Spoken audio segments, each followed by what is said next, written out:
Well, hello everyone, guys, gals, non-binary pals. Welcome back to Talent League. I am your host, Pastor, and I am joined by the wonderful Noctish over here. How are you doing, my friend?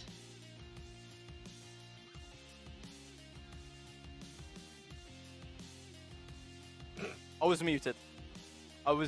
Sorry. Hello there. Welcome to the grand final. I'm so excited. TT9 versus MID. Who could have think of it? Yeah, it's certainly going to be a very, very fun matchup between, we have that tier 1 team, that sort of, well, Titan, like in the name Titan series, obviously, who most people are going to expect to win, right? That's what we expect to happen. Whereas on the other side, Make Your Destiny, they weren't originally going to be in the playoffs. Team 86 were disqualified for reasons that we will not go into here. Make Your Destiny won a match against Barney's Trusted Dinosaurs to get to the playoffs, and they beat Jihu, they beat B, and now they're here in the grand finals fighting for the grand prize of 900 euros. Yeah, exactly. I should give credit to MYD. It's so hard when you get out of the bracket and then you suddenly get back to it. You need to be prepared. You need to find those momentums that you have lost it, and they found it. This is such an amazing run they had so far. So as you said, many people, our viewers might go for TT9, and it's the safest and most logical option, but I should give MYD a huge chance in this best of five. Yeah, and if Make Your Destiny are going to make it happen, who would you say on that roster are going to be the ones that need to be the ones stepping up that we've sort of had our eye on the whole time? Who do you think is going to be, this is who we're looking for to get MYD into this position? Well, that's a very good question. I'm looking at the stats, and I want to see how Lasmo and Loki perform, because every time that these two players actually find their chance and momentum, MYD is playing absolutely amazing. The other three players, of course, are playing the huge part in the success Yeah. of MYD, but these two players are the highlights for me in MYD. But on the other hand, TT9, well, I'm going to be a little bit biased, so Oh, I like to see Kanto's performance. Uh, he is such an iconic player for me. I'm pretty sure for most people here watching T1s from yeah. G2 time until now. So yeah, I want to see these matchup. Yeah, I also agree with that. Kanto is definitely going to be one of the players to watch, but let's not also take away from, we have Azza, who is sort of in that sort of trial position, and a little bit of an update on the TT9 roster as well. They will have their coach Leonsky playing for them in this match, which possibly gives Make Your Destiny a little bit more of a chance because they're not playing with that full five. They do have a couple trials which they've been playing through without the Titan series, but that's gone pretty well. And now they have their coach as well. That dynamic may yet change. Yeah, exactly. For our viewers, maybe a little bit of explanation. So when you build a momentum, when you build a synchronization between your players, uh, when you make a sudden change for any reason, people might get a little bit desync because you have to find your droning pal, for example, or the support guy that can actually find the ways you need to enter the map, and then it changed. So Yeah, uh, Leonsky is not unexperienced player no. or human being. He has a huge amount of experience. And as a head coach or a coach of TT9, the position that he is going to fill as a coach and player can also be super critical. So, although people might think, yeah, MYD is going to have higher chances right now, but I think people should consider that experience of Leonsky into the game. So, I is still not going to change the balance of the votes, maybe, but I believe it's going to be an interesting game from Leonski. Yeah, absolutely. And obviously, we do have, thinking of Leonski, that kind of position has gone through a couple of changes. We had Sloth throughout the group stage. Then we had Astro come in the in the quarterfinal, and now you have Leonsky coming through as well. So it is sort of that ever shifting thing, that this is what the off season's for, is to kind of make sure that we have these rosters in check for that stage 2 of the year. And that's really where TT9 have their eyes set. This is kind of a litmus test for the various rosters that they've had going through. Exactly. The off season is the most important part for especially T1 teams because, for example, Heroic can find the momentum and the need of each player to blossom again, for example. And for example, Koi and TT9, as you said. So I'm really interested for this stage 2 at the moment. Yeah, it's certainly going to be exciting, but what's even more exciting is going to be this best of 5 grand final. Map 1 is coming up very shortly, so I'm going to hand it to Chamberine, to Jescote. Take it away. Hello, hello, hello, hotties. Thanks for passing that over, guys, and well done on the desk. Of course, Chamberine, wonderful Jesscoat joining me today. So, it's been a while since we've did this. 27 days since we actually opened up the league on the... Well, we didn't open up the league, but we opened up this group that originally TT9 were in. So, it's been a wee while, and we're going to run it back for the final. So, let's get into it. Cham, are you keeping tabs on how often you and I are casting together? 27 yes. days? 12 hours? 27 days. I mean, Wow. I didn't totally just do the maths just there. I didn't totally just figure it out there. Look, you're way better at maths than me, but the maths that I can do tells me that today's finals are going to be a banger, no way which way you sort of throw it. And I think overall, me sitting here in what feels like 40-degree heat, it's already hot as hell in my room. I don't know what temperature it is where you are. I'm sure it's slightly better. But all I can say is that if this game is a banger, I'm going to have to stand up. I'm going to have to get rid of the chair. Maybe I'm going to have to dress down a little bit. No, ladies and gentlemen, you will not get the show you're looking for, because when we cast, you don't get to see us. So Yeah, exactly. you'll never That's know. That is it. Yeah, it is pretty toasted, to be honest, and I'm Scottish as well, so I'm not that used to it, but it is what it is. Now, of course, well, I think the guys just were sped up a little bit there, so they didn't quite cover all the maps. So I mean, the maps is probably where we could probably revisit, of course. Let's do it. That's probably the best thing to do. Alright, where now, are we at? The real question is, do I have all the maps in the right order? You know what? I have the maps. You know what? Last time, ladies and gentlemen, don't have the context of the fact that I did not have the maps last time for Cham, and I should have. Yeah. I have come more prepared, because how dare I be Cham's color and not have the maps? So here I am with the maps in hand. First map will be Bank. Of course, you'll have TT9 starting on defense. MYD is Make Your Destiny. We'll just call him MYD from now on. Start on the attack. Map number 2 will be Chalet with MYD starting on defense. Map 3 will be Clubhouse with TT9 starting on attack. Other way around. Chalet and Bank. Is Chalet first? Is production letting me know Chalet's first? Chalet's first, yeah.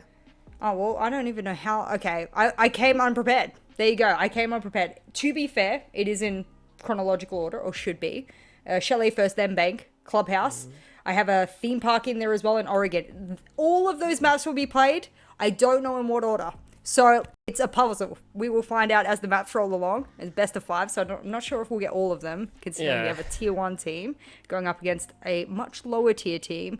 But France is a force to be reckoned with. We've said this from the very start. I think I even said this with Inferno. Every time a French team gets into one of these leagues, and they're like either a like majority French team or they're a full French team, they come from the most brutal national league that Europe has to offer. In fact, I feel like the Americans are going to hate me for saying this, Sham. I think out of all of the leagues outside of UK, it is the most difficult national league to perform in. You got, teams like BDS, you got multiple different teams that are thrashing through their national leagues. I would say the French league is one of the most difficult in the world at the moment. I would probably agree with you there, to be honest. I think that is a fair assessment. I don't think you'll get chastised too much for that, I don't think. We're just waiting on the final confirmation before we go into the game, so we're just having a little bit of airtime, of course. We're just hogging it, with my hands floating over the button. I'm waiting to go. Of course, we're the guys there. I was wondering, because I did ask production to send me the start button, and they said I couldn't be trusted. I'm not sure what they meant by that, but I I've got don't have a start game button, so I guess Cham is just more trustworthy than I am. But I do have the order here at Chalet, Bank, Thing, Club, and Oregon will be the decider. Best of 5, of course, should we even get there. It's first to 3 maps who have not seen a best of 5 before. That's how it works here. And of course, scores, even to just bring it even lower, first to 7. But we do have an overtime, so we'll see if we get there for these rounds. Well, that's it. I've decided, you know what? I'm going to cut it short, Jess. I'm going to start the game. Let's go for it. Oh, we're you going to started the Charlie button? first. Alright. I've hit the button, we're in, we're ready, and we're going to get into this map. Of course, Make Your Destiny versus TT9 to decide it all. Titan Series comes to a close today, and we will have a champion. Jess, let's have a look at these bans. Are we expecting anything spicy, or do you think it's going to be standard? It's Chalet. I actually think TT9 has not been liking the Ying recently. MYD getting rid of the Dokkaebi, that is not a surprise. Dokkaebi has been incredibly powerful overall. But this TT9 ban, sort of, we've seen them trial and error with different bans throughout this league. I mean, this is what the off-season is for. I know they don't like Ying on multiple maps. Is this a Ying map that they fear? No, it's a Nook map. I don't mind that ban either. I mean, I can just remember how many North American players on this map throughout different majors over the past year and a half have wreaked havoc with that operator. So that going off the board, they don't want people to rely on sneaky run and gun and getting rid of the Solace. That's a tricky one, because if you get rid of the Solace yourself, you're just assuming that first half you're trying to kneecap the defense. So them starting on attack, they said, nope, we need our drones, don't get rid of them. And that's a sad one. Cham, that hits deep in my heart. Yeah, that final one at the end, they're just kind of. We always want to have the spiciness you have in Fenrir, but I can see why he's been banned. It's no surprise. Yeah. Very strong operator, and with it all on the line, you don't want to be coming up against it. Well, looks like yet another attacking sided map. People look to coastline a lot of the time. We won't have that as part of our map, of course, given the competitive map pool. But Chalet is the next best. So if I look over to the map pool and I say, what can I have that gives me a fest of kills 9 times out of 10? It really does lean in favor of the attackers 9 times out of 10. Chalet does feel to be that map. Interestingly, though, we spent, years now that Chalet's been added to the map pool? Has it been a year and a half, 2 years, whatever it's been so far? And we've said statistically time and time again that this, and I shouldn't say time and time again, I know people are going to scold me for that, Cham. I know you've said it before, but that this bottom floor has some of the worst defensive win rate of any site. That may have changed recently, but overall, a lot of teams are staying away from this, so I'd be interested to see what MYD has up their sleeve, because we've seen a lot of attacker repicks from TT9. They did not expect this to go downstairs first. Let's find out anyway. The game starts, that's us into the action phase. Everybody's set up, a couple of rotates as well. I've seen quite a lot of the Oryx pick coming through, so I'm not surprised to see it coming on Chalet more. It's been on the rise, obviously fell away a little bit, losing the 1.5, but slowly over the last few weeks creeped back in. And Fiasco is going to hop on that operator. Top floor for now, just moving around, making sure that they are limber, making sure that they're ready for what they can throw at them. But in terms of setting things up for TT9, they're just going to play it slow, not really getting too aggressive early on. Tick the boxes, which is the first one to tick, which is to open that main south side breach. It fails on the first hurdle because the impact nade is there. They were ready for it, so that is at least one of the thermite charges gone. So a little bit difficult there so far for Leonski, but we'll see if they can figure this out and eventually they do. So only one is gone, which is not too bad. And then again, around the back of the site, I don't see any other hard breach. I was just expecting there to be like an ace or something, but there isn't. Upside down repel here from Fiasco, or not from Fiasco, on the reverse is another player. I'm not sure 100% who it is. Fiasco is the one to win the kill. Anyway, it was Canto that's taken so cruelly focused and a pre-fire through the wall towards Piano to try and find Noors. Can't find anything as of yet, but I think that Noors will fancy himself for the 1.5 here. I think Azure is going to be on the pinch and on just waiting for it, just teasing us there, Jess. Oh my god, I thought he was absolutely set for the wallbang there, and the fact that there's Valcams in play here as well on a map where intel is just going to be crucial. All of this roaming that they've done, it's wasted a minute 30. They got 1-for-1 trade. A lot of people would say that this is a win overall, and the fact that they only have one hard breach, now they have to play these verticals. Without cams, well spotted, quite a bit of intel. This is a cheeky one. I haven't seen that one before, so I want that. I like it. I like that. That's one for the ranked games. Noors though struggling to get past this, the Thatcher of Kendra there, just lodged firmly in their game of, I don't know, they're probably watching Cocomelon on that drone just now, but we'll figure it out later on, you know. Of course, Leonski still trying to find some form of vertical play on anyone that could be squirming around inside the site, but it's just a cheeky yellow ping and a cheeky flank from it. Surely he's going to get himself a freebie. Juha doesn't want to go any further though, and will retreat back to the safety of sight, but there's another one to try and hunt them down. The yellow ping's there, they have so much intel, they know exactly where Leonski is, and Leonski looks to try and come out on top, and eventually does do just that. 3 versus 3 now, with 45 seconds on the clock. This is so bad. Not having the hatch open means they just have to do that one-dimensional push through the breach, down the stairs. I'm not sure about this one, Champ. It's going to have to hit their shots. Very long angle though has been held. The diffuser is going to be going down here. Leonski's just trying to stick it, and I think he will get it down. The coverage is there from Kendra, but can't quite cover off the rotate as we're now in a 2 versus 1 scenario. 2 versus 0 actually, as Fiasco finishes things off, and they'll reclaim that diffuser and they'll get the first round. MYD take it. You know, I hate to be so simplistic when I'm analyzing win and loss conditions for a team, but having one hard breach and having one of the 2 of the available for them be impact tricked, when that is one of the most common ways upon which people are dealing with the breach at that singular time, that shook me a little bit, because it made me think for TT9, did they think they were just going to open up one breach? What happened? How were they going to counter impact trick if happened? What if they were bandit tricking, you know, through the thatches? Did they really have any intel? There was a lot of question marks in that round, and I think overall, MYD, one, is lucky that they didn't bring a double hard breach, because I think it was a little bit of a tale to be told for TT9. They had so much map control so quickly. It was a 1-for-1, but they had been able to waste about half of the round. But they had verticality. No one was really challenging. It's an interesting one. I don't agree with going bottom 4 first, 9 times out of 10. But, I mean, lucky to MYD, TT9 was actually not really even prepared overall for that side. So now they have that initial composition that they thought they were going to bring in the first round. And that means we'll see the Brava pick. I like Brava on this map. I mean, you think about some of those Valk cams you can steal. I don't think stealing Lamais is necessarily, or even Mute Jammers does the play, but it does allow you to be able to circumvent some of these problems that would initially present themselves. Set up though for the site, of course, it is Kitchen Dining, is where we are heading, and it looks as though we're going to see a set up from the southwest side for the attack. That looks to be where we're going to start things off. With Shark going for a little bit of a spawn peek, doesn't find anyone though, and goes back to site.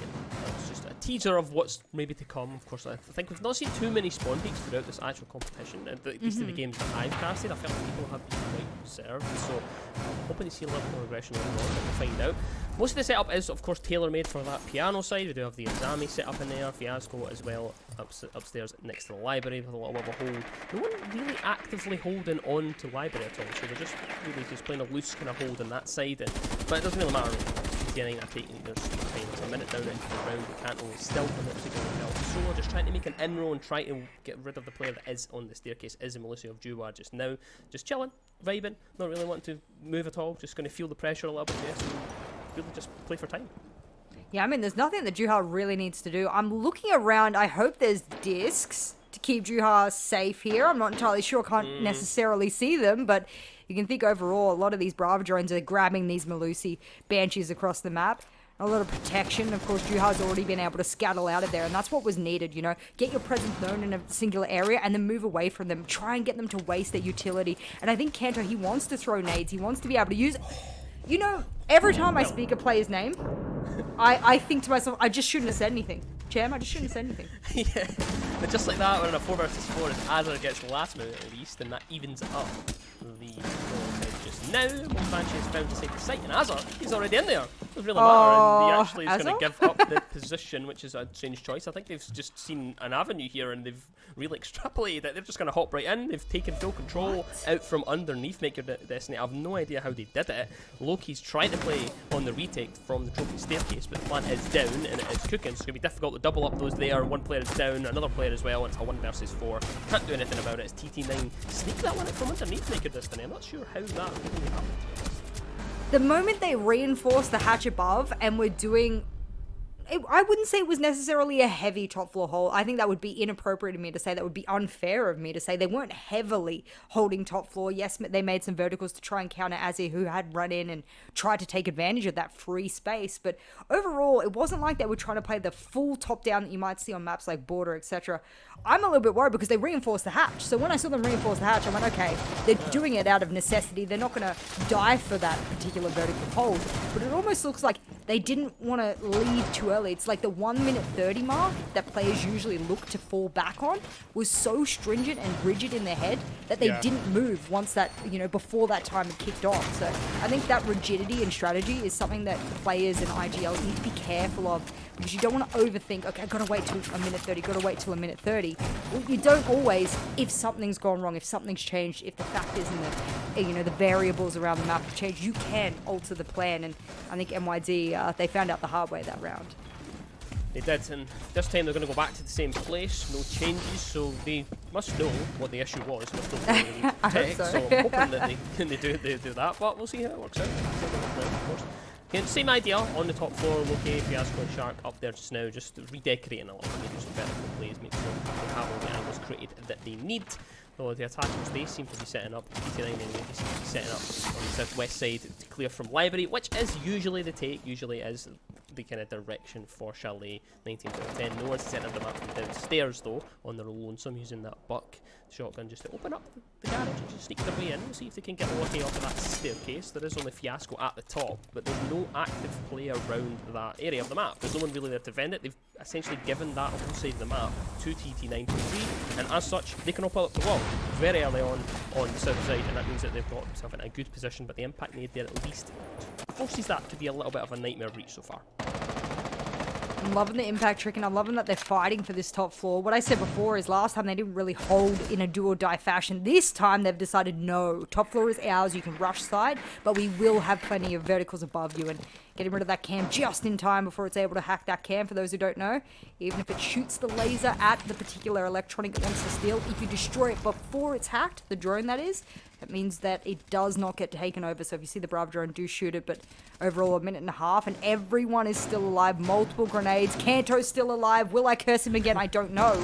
But this top 4 hold has stumped TT9. They know this is the lock and hold that MYD have learnt from last round, and that's why they've come back here. What do? They're waiting for them to peak, but MYD has the discipline, and that's what I'm liking, drawing that timeout, forcing these engagements, and that's why the utility will start to rein in. Now we approach that final minute, this thing will start to get spicy as Leonski drops down, utilises a nade over the top to make sure they can get rid of some of the utilities. Another impact! These impact nades just keep coming from MYD to successfully stop that ace charge from going off, and there is no more left. That's it. They're done. They can't open reach, so this is going to be a painstakingly difficult end to the game, and that Zami barricade is going to go off right at the right time. His last move finds Kendrew on the other side. Fiasco as well is down. 3 versus 4 scenario, and Loki's going to pop off at the back of the site. Now it's a 2 versus 3, but he's in a 1 versus 3 now. His Fiasco's actually dropped, not off yet. This could be tricky. They've let it slip here, Jess. 30 seconds. Not an ideal scenario for Loki. Just going to play behind this little plant pot area. Knows that these guys are going to be on the vertical. Knows exactly where they're going to be honing in, checking. But that's going to be a missed drone. The Gemini clone goes sauntering past Loki. They don't know his position. And he needs to be so careful here. So quiet. 10 seconds on the clock. As now they're going to have to go in through a doorway that doesn't react in time. Just gets caught out from behind from Leonski and TT9. They take a round of their own. There's not often many rounds where I see so many win conditions for a team, not just in the early round, but the mid round and also the late round. I mean, you get to the late round there and you say, okay, well, just not really. There wasn't a lot of win conditions for MYD. Well, there kind of was. There was 13 seconds left on the clock, a missed drone, and an inability to get the plant down. If there had been a double kill there, would have easily turned into a 1v1. So I think there was so much in favor of MYD that round. What went wrong? And I wonder if the chaos in the comms got in the way. That happens a lot of the times. If MYD, knowing that round where they'd worked on a lot of the flaws upon which they showed us in round 2, I mean, that was a great round. That worked really well. And they are exploiting the fact that TT9 keeps only bringing one hard breach. I'm not sure if Noise has secondary hard breach to work with here, you know, sort of the can opener to maybe make some plays if necessary. But that's been something that should have lost TT9 multiple rounds now, and somehow they find a way. Interestingly, something we didn't sort of approach on, Sloth, not in the roster at the moment, the coach of Leonski stepping on in, and many will know Leonski's prowess as that sort of support, flex support player. So him coming in, being able to, I would say, second shot call with Kendrew is interesting to see. Barring gaming though for the setup at this time, and they will have to hold on to library. They've not opted to do it at all for any of the other games, at least on any of their other rounds. Even this game they will have to, they'll be forced to, because it is such a key area of the map. Right above the side, Jess, so can't really be giving that up. Loki wedged into library staircase with a shield, still creating some lines of sight, just to make sure that they have everything covered off. Of course, joined upstairs as well. But I think it is the last minute's up there, if I'm not find it in a second. The suicide corner will be played inside of library. That is, for those of you who don't know, that is this left-hand side corner that you can just see Yuha is playing in. And the reason it's called suicide is because death genuinely does come quickly. Let's be honest here. But Yuha doesn't want anything to do with it. The Thatcher's devices are enough to force him off. He doesn't want to actively hold it, just want to show face, and we'll see if this pays off. That is a minute burned away. We'll see if TT9 will get in there and get that played. Kendrew's holding it like he's still there. I don't know if they have another drone to confirm that he did eventually drop. If you drop and shoot at the same time, it can sometimes mask that. And yep, Kendrew still thinks he's there. So the fact that he's been able to fade away, no one was on the bar window to collect him as he dropped. This is huge for MYD. If they play this a little bit area for a little bit longer, that 1 minute 30 mark is generally the sweet spot for holding a top floor. Maybe even longer on this particular site, just for how tumultuous and, you know, a little bit of claustrophobic it is. But this is why they got rid of the Solace. Look at this drone. It is just feeding these yellow pings. Someone has to act off of the intel, of course. So as they're rotating around to see if he can cut this off, but now it's just waiting for MYD to peak, and they're not really in positions where they want to do that. They don't need to risk that. It's really just Lasmo at the moment across the map. Yeah, TT9 are spread thin a little bit. Over the other side, two players here. Last one's going to get a freebie, a 2-second actually downstairs. Just hide in a corner. Just going to chill out, collect a couple of kills, no problem at all. Leonski and Noah's fall. That's a Habana gone as well, so no hard breach. Will they fall foul to the same mistake as last time? 4-3 though, as Kendrew finds Baby Shark.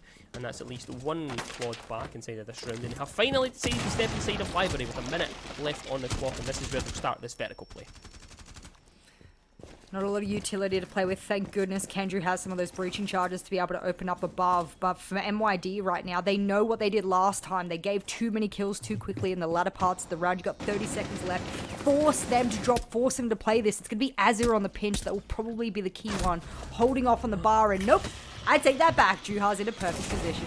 But Kendra dropped the hatch and pushes into the closet and finds the life of Fiasco for it. 3 versus 2 Hello? now. Actually, 2 versus 2 as Kendra finds a quad. He's on for an ace here. Juha, though, will put Kendra down. Doesn't quite finish the kill, though, as Kanto's on the coverage. They're just going to wait for the overpeak to come. Someone has to peek. Someone has to take the gunfight, and it's TT9 to win the round as Kanto closes it out. A 4K on the round for Kendra.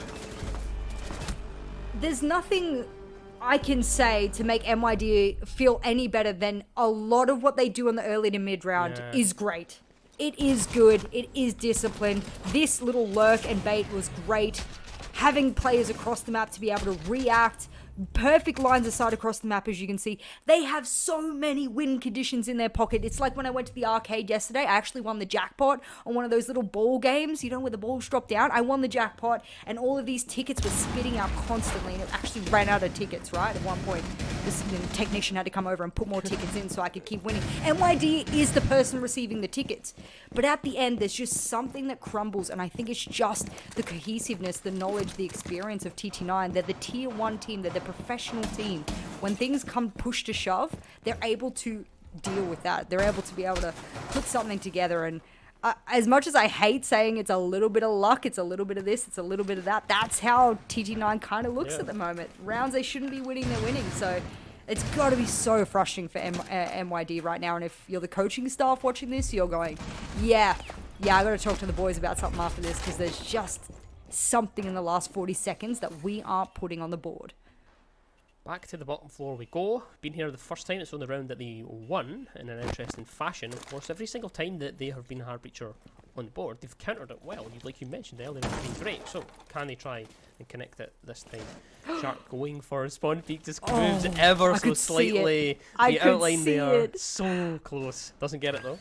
Fiasco holding onto library upstairs. The impact there was about to go out from last mode. Decides better of it. You know what? Actually, can't quite get it through the drone hole in time. They will get the wall open this time in better fashion than they did. So that is that south side wall opened and free, so they can pop someone on that, hold some angles, and just apply that pressure. Then we'll like to see this rotate round, which you can see Canto putting the pressure towards west. Mainly Leonsko as well, taking a massive sprint all the way around the map, as is custom of this site. They want to start putting the pressure from that side. That's the north side as well. So both sides, they have the pressure they need. And there's a minute left. There's a minute gone on the round. Oh, they've either heard me or learnt better from how abysmal it was that they couldn't open the hatch last time. They even barely opened up the snowmobile breach. They have that secondary hard breach to work with here on Noah's. All three of those should be able to pop off. I don't foresee a problem outside of maybe a cheeky little impact thrown out through that door, but even if they do that, it just looks like it's going to be those Kiba barriers to deal with it. That should explode it. That'll open up the full long line of sight there, and it'll cross the table here. And overall, I mean, the minute 30 mark, and I'm looking at a lot of these defensive players, is there anyone in a position to be able to provide a little bit of a backstab? The drones have been excellent from TT9. That's why they banned the Solace. They want to have intel at all times, but there's not enough pressure coming from MYD. I think they've overthought this and they've given way too much map control to TT9, and now they're sort of sardines in a bucket that's just wide open. That's what you need to do, but Kendra, he's fast to it. Yes, certainly is. A nade though will go out from Canto and finish it. And that leaves us with two members alive actually, as a couple of frags come through. Fiasco now has to make a mad dash back to site because they've been left in a 1 versus 4 scenario. Leonski's going to get this plant down for free, but coming from this main stairs, it's a bit of a funnel. It's not ideal. The cross angles are there as Noah's shuts it out for TT9. That's 4 rounds to the 1 of Make Your Death. Oh, it just looks like it's a complete thrashing, but it's not. You know what I mean? These rounds are being won in the last 30 seconds. We're talking, I get to the 40, 30 second mark, and then I get to decide whether or not one team is going to win the round or the other. And I think for TT9, it's being able to carry through with that execution, whether they have 5 players or whether they have 2 players. For them, it doesn't matter. The end goal, the win condition is still the same. And for MYD, they're looking for picture perfect. And when you want picture perfection on something, every variable needs to be there to make it work, and they aren't as adaptable as TT9 is when they lose one of those factors to play with. And that's what's really diminishing those last 30 seconds. I can't extenuate it any further. I do truly think TT9 has the it factor when it comes to closing out a round. And MYD at the moment, Cham, honestly, you feel for them, but the better team comes out on top always, and they're repeating it over and over again, showing me that TT9, they've worked out what the jig is up for the side of MYD.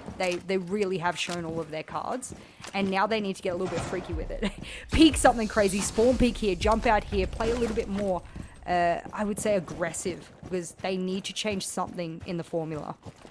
Yeah, I think I agree with you there. I think that something needs to happen. But back to the bottom floor we go. We're going to go for a rehash, see if we can change things around. There is only one hard breacher this time for the attacker side, so some canopers as well though, and this is what you're asking for, a bit of aggression. That's what we wanted. Doesn't get the kill though, so canopers got dropped. Fiasco does a bit of damage, or quite a bit of damage anyway, onto Diana. One nade will go as well, so at least baits out some utility. I think Leonski will get this opened up, but no, actually the Cade Claw, they've changed it this time, not playing off the impacts, playing off the Electro Claws, successfully denies that breach as these attackers have to make a little bit of a dash around to figure things out, as Norris is on the hunt to try and shut Fiasco down, is wary of someone going for that flank behind them, but no one's up there, no one else is on that top floor. There's only that one roamer, Fiasco, who, as far as I can tell, isn't back to site. He's at West Main Stairs just chilling. TT9, this is Groundhog Day for them. They know what happened last time. They lost one of their hard breaches, only one more exothermic in hand. The fact that they brought 2 hard breaches last time, they won very, very comfortably. And they said, you know what, this time let's just bring 1. I think to myself, no, unnecessary. It worked. If it ain't broke, don't change it. And now they're on the hunt. This could be an easy kill. Feet shown over towards Noah's, but he's all alone, and he knows he has to play this almost as a 1v1 team deathmatch-esque.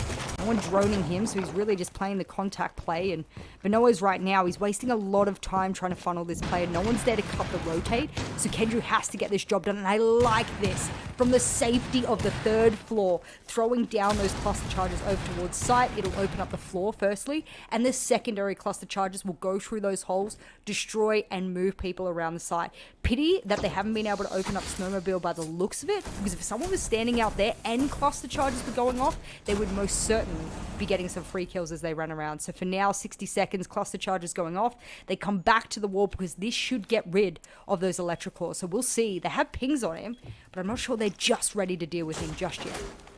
Kanto knows if someone coming around from the rotate towards kitchen and will take the head of Fiasco off. Of course, just as they come off of it, Kendra's made their way down the main staircase as well, looking to try and get them into position to go for the plant, but they don't have the diffuser. They're going to have to try and guide Leonski in, but there's no one, I think, going to be actually aware that Kendra's already inside of sight as Leonski finds the last move from Breach. And we have a rotate up the backside as well from Juwa, who finds Noers. Loki is going to swing out towards that bomb chassis but can't find anything. 2 versus 3 now, 30 seconds on the clock as Baby Shark knows he has to cover this plant, knows he has to swing at some point. The red pings are there, they have the information that they need. They just have to make sure that they kill plant cover before this diffuser can be put down. Diffuser now will be attempting to go down. C4 is going to go out, but it can't go off in time to stop anything, and Kendra doesn't care anyway. He's just going to take the AK-12 and send it straight into the skull of quite a few players, and that is it.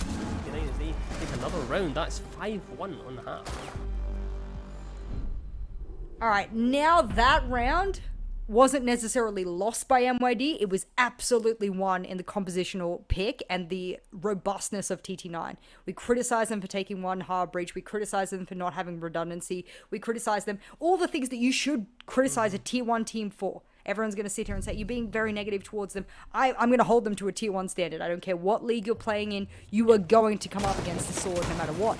And so holding them to this standard, and then I see them experimenting, which I like. It's the off-season, do it. But then I see them experimenting with this different way of taking the site, taking the fuse, differentiating the way that they deal with, okay, we've lost the hard breach, no problem, let's get the fuse in.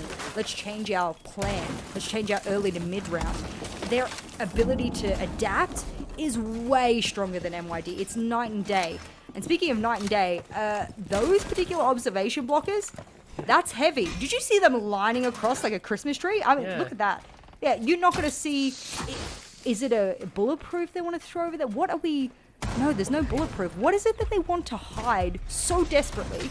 Is it someone peeking across piano? I mean, whatever it is they want to hide, buy that. I mean, interesting. I love it. These army barriers are always going to be key to this particular top floor, but... Yeah, interesting. Thank you to our beautiful obs for getting us a nice show on that, because I definitely wanted to know what was going on there. We'll see how it plays out. So it's one of those ones where you set up for a specific idea, and we'll see if it obviously pays off later on. Kanto down towards gaming knows that that's where the take's going to be coming from. Of course, library side, it is a defense on the master side of the map, and generally what the attackers want to do is take from the southwest side as they clear through library. They've already doubled up, they already have claimed it, and now they're moving to the top of that main staircase. Fiasco at the focal point of this attack.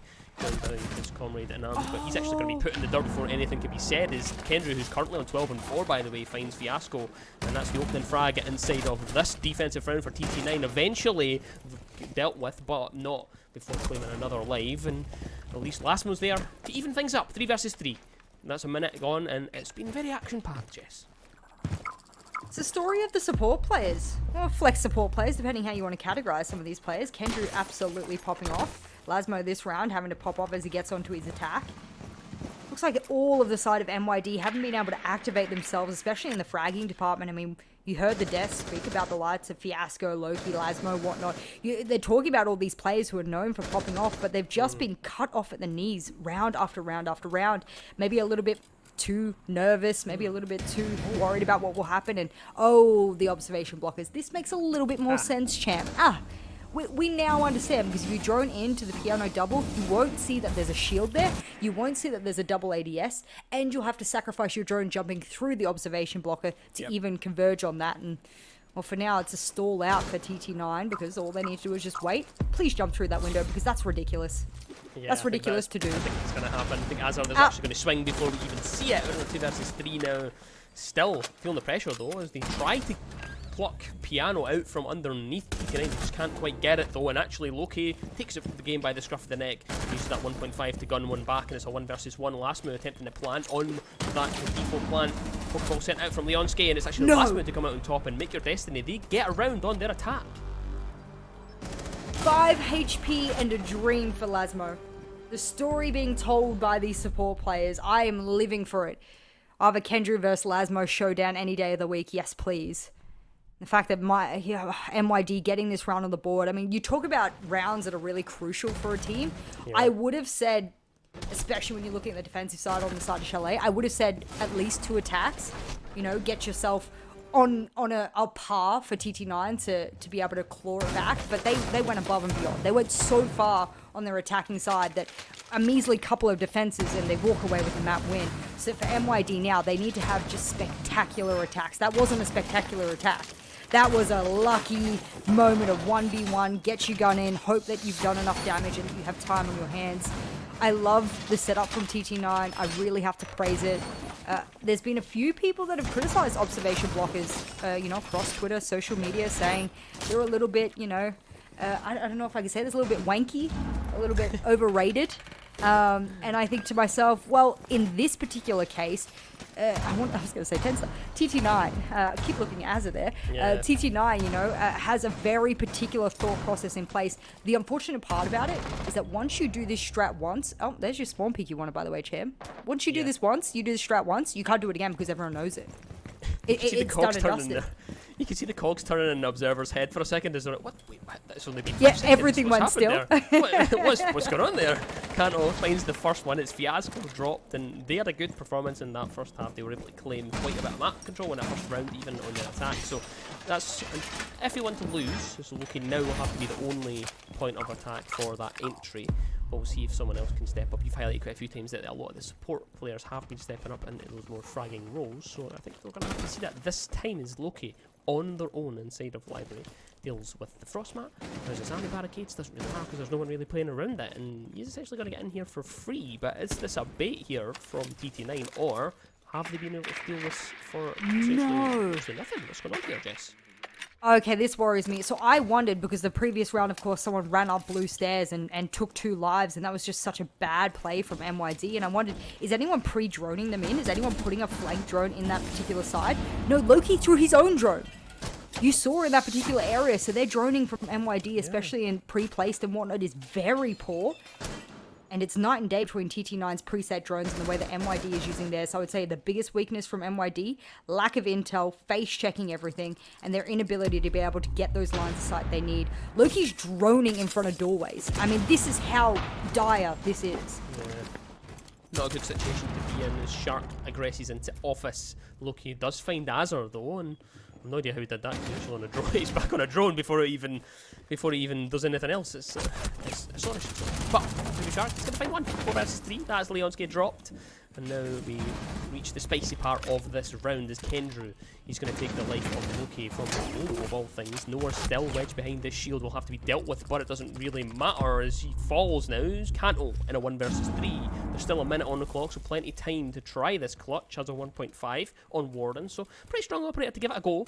But surely the cross angles in here, surely know exactly where Kanto is approaching. He does take a lot of damage from behind that Kiba barrier, but it's just better positioning from Baby Shark across the top there on just a little bit of a hop up actually. Like it, love to see it. Finishes it off.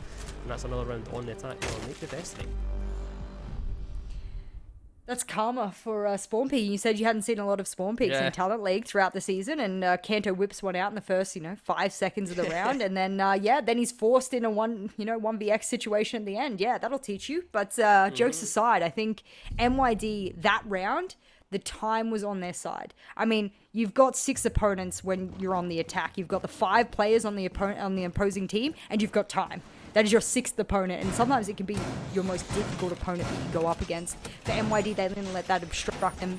Obviously, Chalet being a much easier map to attack, so that enabled them just a little bit more.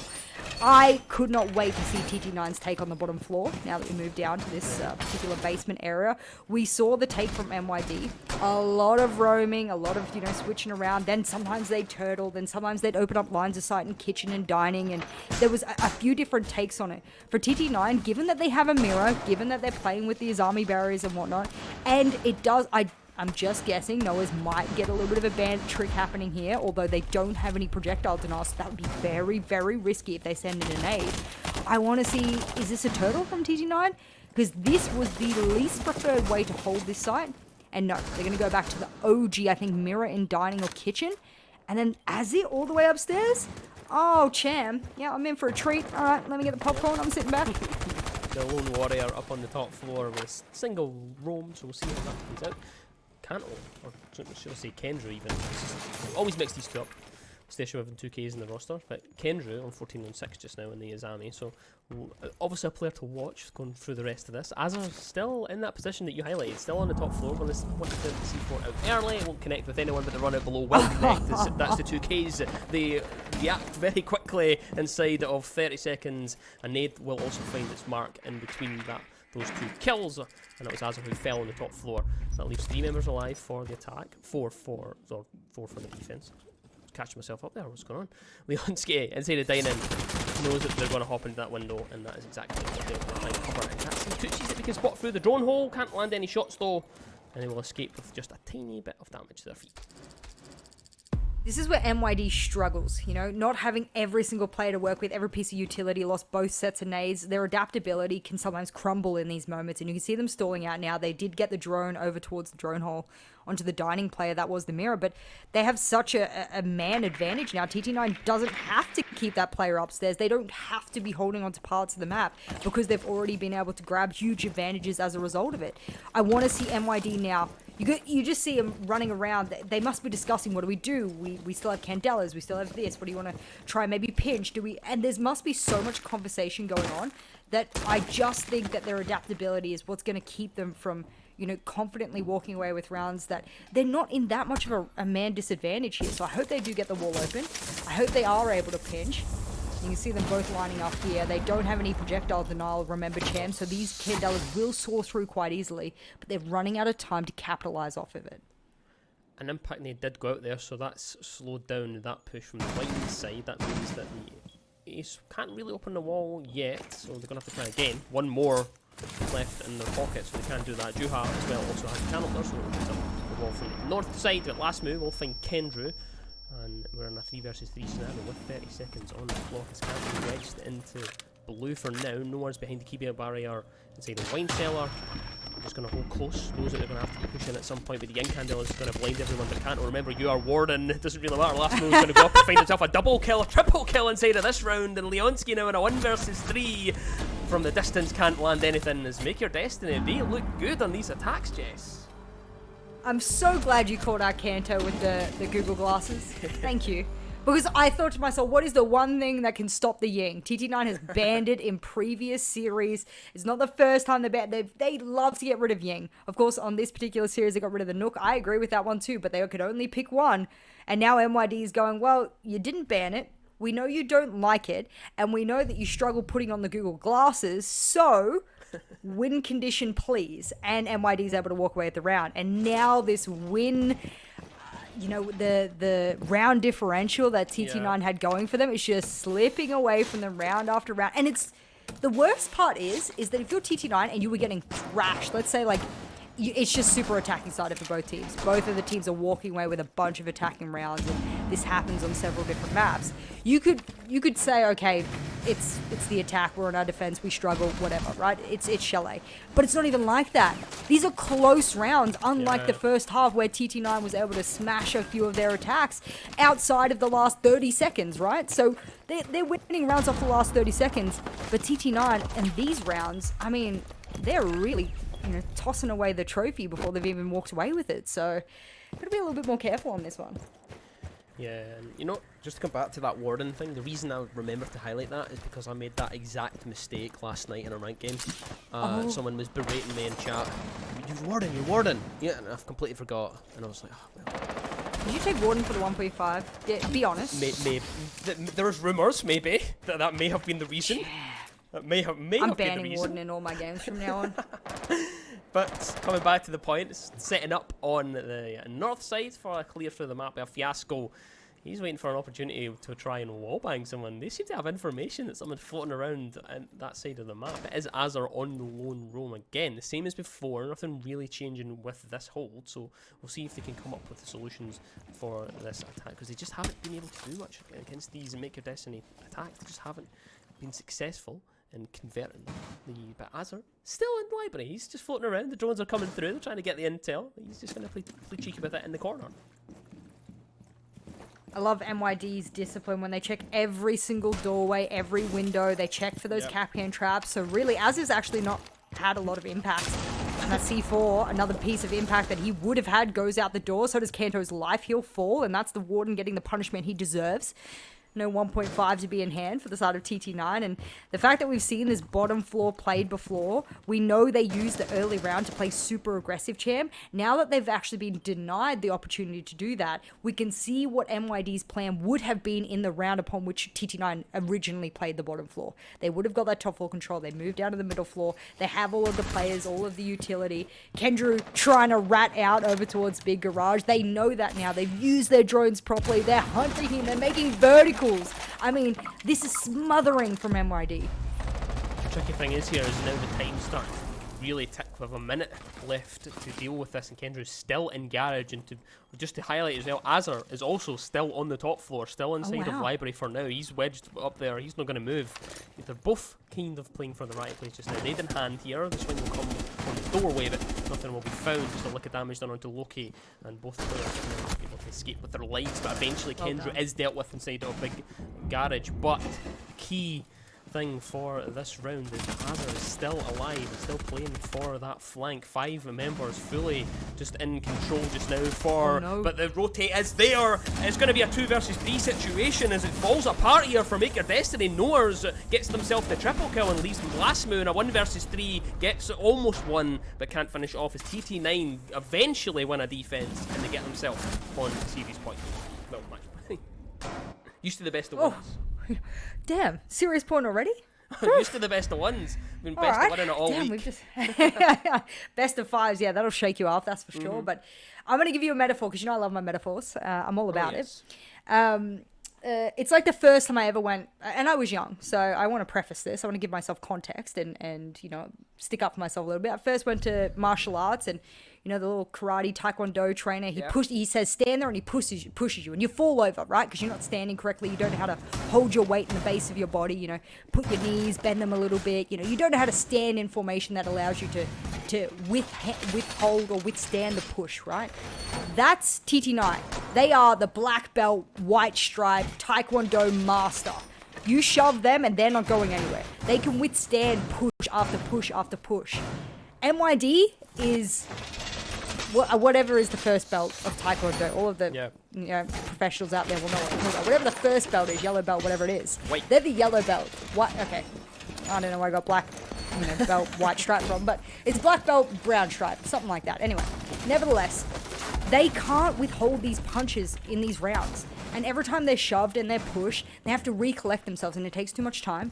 And every time they have enough win conditions to work with, they overthink it. And then by the time at the end of the round, TT9's been pushed so much, it's too solid. You can't overcome that. And MYD is not aggressive enough to be able to really shake TT9 up. I want to see them aggressive. I want to see Loki and the likes of Fiasco. I want to see them following a drone and smothering these players. I want to see them up behind them in like 0.3 of a second. And none of this holding an angle business. Get in there. Demand the map, boys. Because if you manage to do that, you can bring this map into overtime. Certainly can. A very well and detailed metaphor there, Jess. Thank you. I love to see it.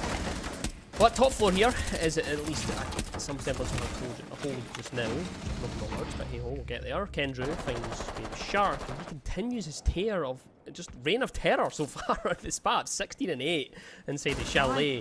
As he is inside of library in the death corner that we've seen given up very easily when we've seen this defended by Make Your Destiny. This time I imagine Kendrew will hold on it a little bit longer. We'll definitely hold it longer because we're surpassed this 2-minute mark now as Kanto is also joined. The two of them seem to just be joined at the hip, Kanto and Kendrew, just to make sure that one of us is going to trip over the names. So just always want to be next to each other. Fiasco will even up this round and finds Leonski. And that means that we're at a little bit of a stalemate here as Make Your Destiny try to just force the issue towards that piano point.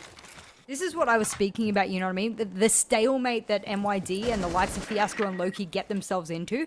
They want TT9 desperately to pick, and sometimes they will. Don't get me wrong, they do like to be aggressive, but they're waiting for something, and I don't know what that something is. Juha has joined in on the triple crossfire here, but Kendra's in suicide spot, as you said before.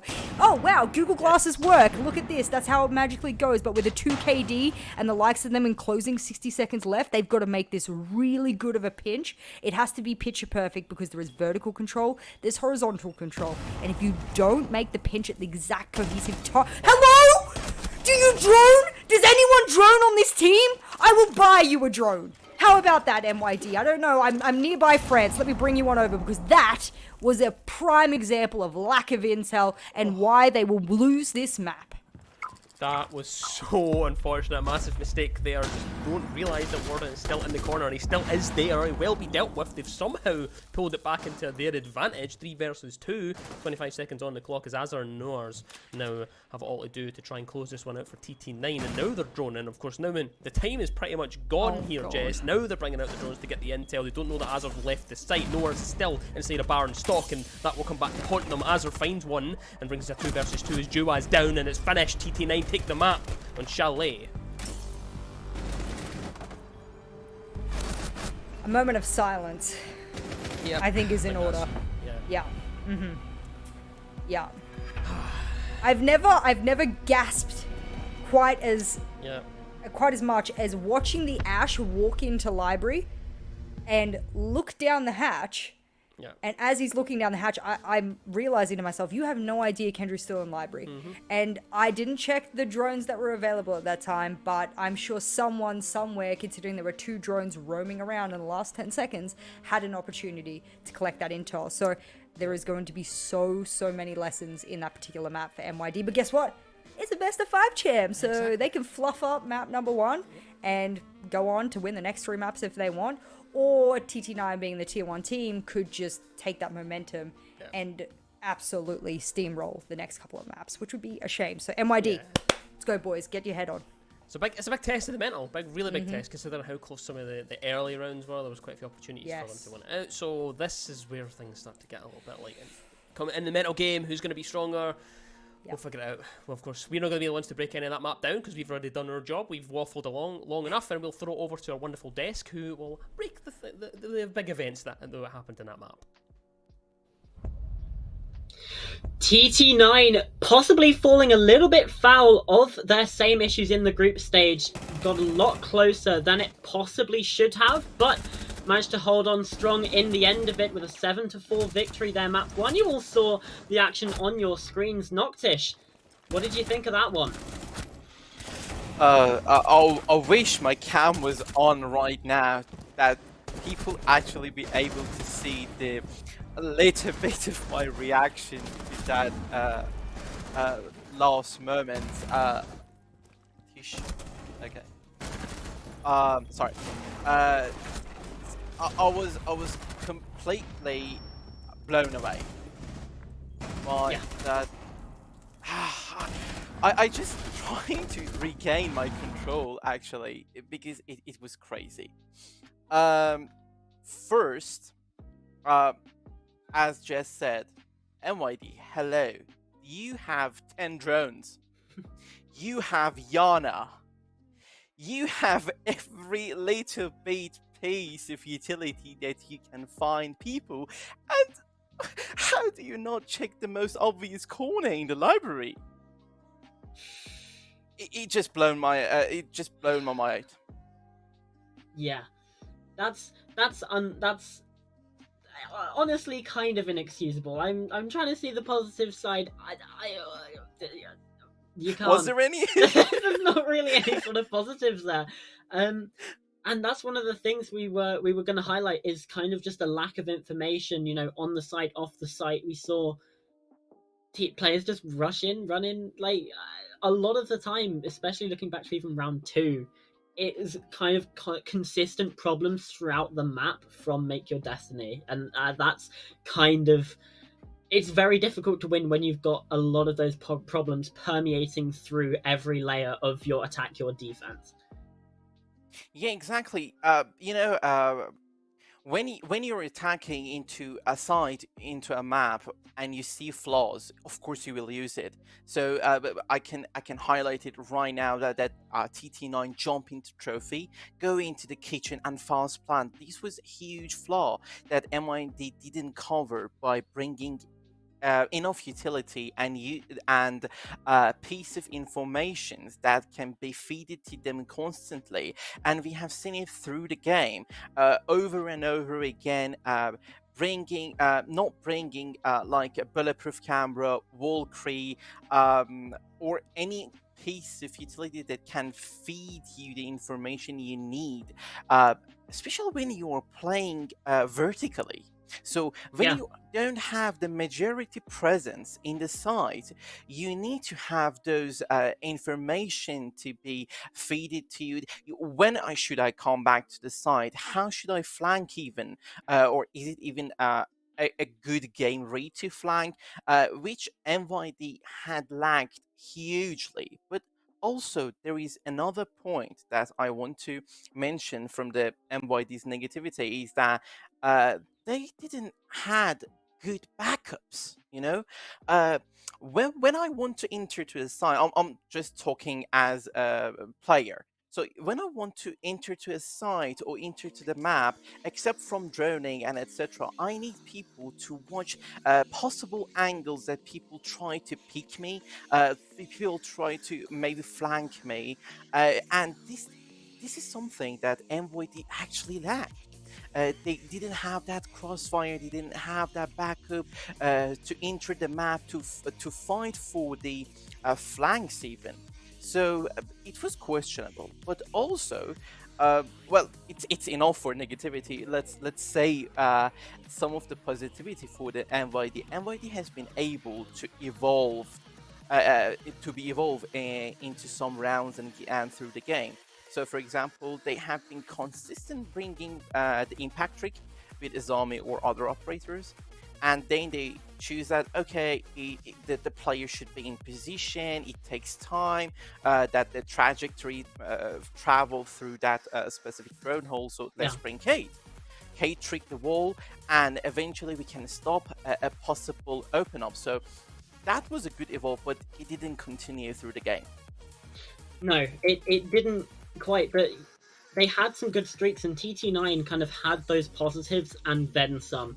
They were kind of getting their trades. Obviously, we did see a couple rounds, where players from Make Your Destiny were able to get those, double kills, triple kills. But for the most part, they had those trades and they had that read on the game with their flanks and everything. And it was kind of that stark contrast, although there were also issues highlighted in the first half. When TT9 were on their attack, we heard it from Jess. They only had one hard breacher on the basement.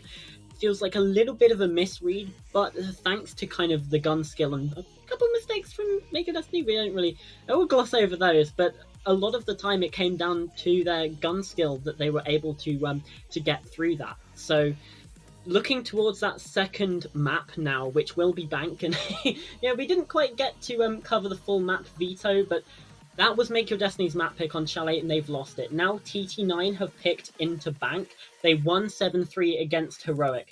They won 7-2 against Myth. That's just in the playoffs here. Very strong map for them. We'll have to see what happens. Very, very quickly then, what's your prediction? Do we see it go 1-1, or do we see TT9 take the 2-0 lead? I believe TT9 will take it. Bank has a huge amount of opportunity, and it really fits the play style of TT9. Okay, so we're going to throw it back to the casters, Ezra, Jess. Hopefully you had a bit of a rest from that, because you've got a hell of a series yet to come. The floor is all yours. Hi, hello. I'm just ordering the drones for MYD. I'm just yeah. It says express delivery, so I don't know if the drone will come before. But yeah, MYD should have drones for maybe the next map, the map after. Yeah, so I've ordered that. We're all good to go. I mean, very excited. It's Bank, so we kind of need them. We're gonna need them. We're gonna need a lot of them. So. I will tell them to put that on express, double yes, express. Please, Got that you. would be absolutely astonishing. Okay, no problem. Yep. Let's hope they get it in time. But back to business. Bank it is, of course. I'm hoping that they can equal it. I'm hoping that we can continue this. I felt like there was a couple opportunities for them to get it, make it a little bit closer last time. They slipped up in key points, and a T1 team will punish you for that. Yes. So let's hope that they can shore things up and really make a series out of this one. Let's be honest, eh?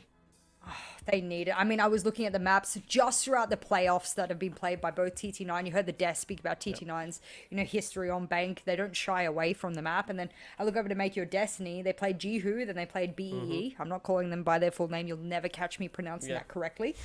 So that just won't happen. And I go, okay, they played Cafe, they played Chalet. They haven't dropped the playoffs map. So for the maps that they had, surely one had to be Bank. No, Bank was not one of those maps. So at least in the playoffs thus far, we haven't seen Bank from them. And so I feel to myself, okay, if they were really confident going into it, isn't that a map that they would really want to bring into their arsenal? I would say no. I don't think that that's a map that they feel confident on. And what shows me overall, Cham, that they probably are not going to the most confident is the way they stalled out on their attack on an attacking sided map. And they didn't force that map control for them. On a map like Bank, you must command that space. You can't just jump into stock, hold an angle, and be like, they're going to give me conference. They're not going to give you conference. They don't even have to peek you. They just have to stand there and hold an angle. So for MYD now, if there was ever a moment to grab the ego, put the hat on, and just run with the confidence, this is the map they need to do it. Yeah, I'm hoping they do. Like I say, we always want these to be as close as possible. We understand that it's a T1 team versus a lower tier team, which is what we want. But that's the storyline. That's what we want. That is exactly something. Like it's David versus Goliath. It's one of the. It's so simple.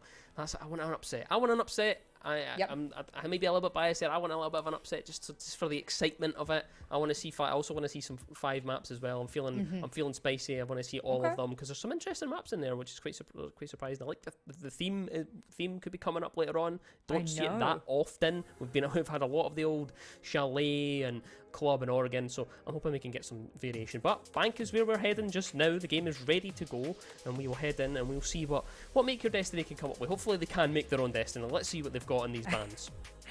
Think TT9 bans the Ying now, or do they ban the Nook again? Because like TT9, I mean they have the option. Okay, they are sticking with the Nook. I ban Nook in every ranked game I play, so I'm incredibly biased when I see a Nook ban. I can turn around to all the stats and all of the win conditions that Nook brings, but for a lower tier team, there can sometimes be a crutch on sort of rat angles and rat plays, and Capital. That to me screams counter. I need to go back on my little stats here, and I say the last time TT9 played on Bank, I don't have the VOD handy with me, but they banned Solus and Nook, so they'll probably get rid of that. The Fenrir again will come out, but the only change in the bans, I believe there should be, we'll see what TT9 does, is that Capital. So that's the anomaly here. That's the catalyst for me saying, is that a counter ban? Because all the rest of the bans thus far have been the same, Cham. So my question is, what did they see in that previous game? Was it against Myth Esports? Was it the TT9 game against Myth Esports? Was it another VOD they've seen? Was it a scrim maybe they've done? Whatever they got rid of that for is incredibly poignant because Capital is a great op, don't get me wrong, but it's used so specifically on such specific takes on attack that a team has to be known for taking it. The same way we know teams take Ying, for example. So the Amaru will come out from Juha. We've seen this one before. Does he have the Supernova? Oh, God. Please let me know. That would be fantastic. The bottom floor. So, I mean, taking top floor and across is not going to be surprising from Juha. I'd probably even stick that, even knowing it's the bottom floor and not a top floor start. But there's a lot of firepower on the side of MYD. So we'll see whether it sparks some electricity. Yeah, we'll certainly find out. Of course, you mentioned it's the bottom floor. Norris gets around and makes sure they can get those hatches all closed off. Interesting enough, going from closed hatch option of server. It doesn't happen that often. And the thing I want to highlight is that there's a lot of stuff to waste time here. Goyos, Zannies, and also the smokes as well. Did they get that red hatch? How many reinforcements do they have left? Yeah, okay. Maybe a little bit of time conservation on that particular round. Took a little bit too long. They got the elevator hatch. I'm not sure if they got the red one. We'll have to have a little look as Kanto's running around, shooting all of the windows down, get rid of the glass, trying to use a bit of sound cue. see whether MYD does a top-down take. The biggest thing for me right now, Cham, is that the entire composition, you're looking over to the DMR of the Twitch. You've got the Yana to play with. You got the Ashe. Of course, they did pick off of that Amaru. They could have stuck it if they wanted to.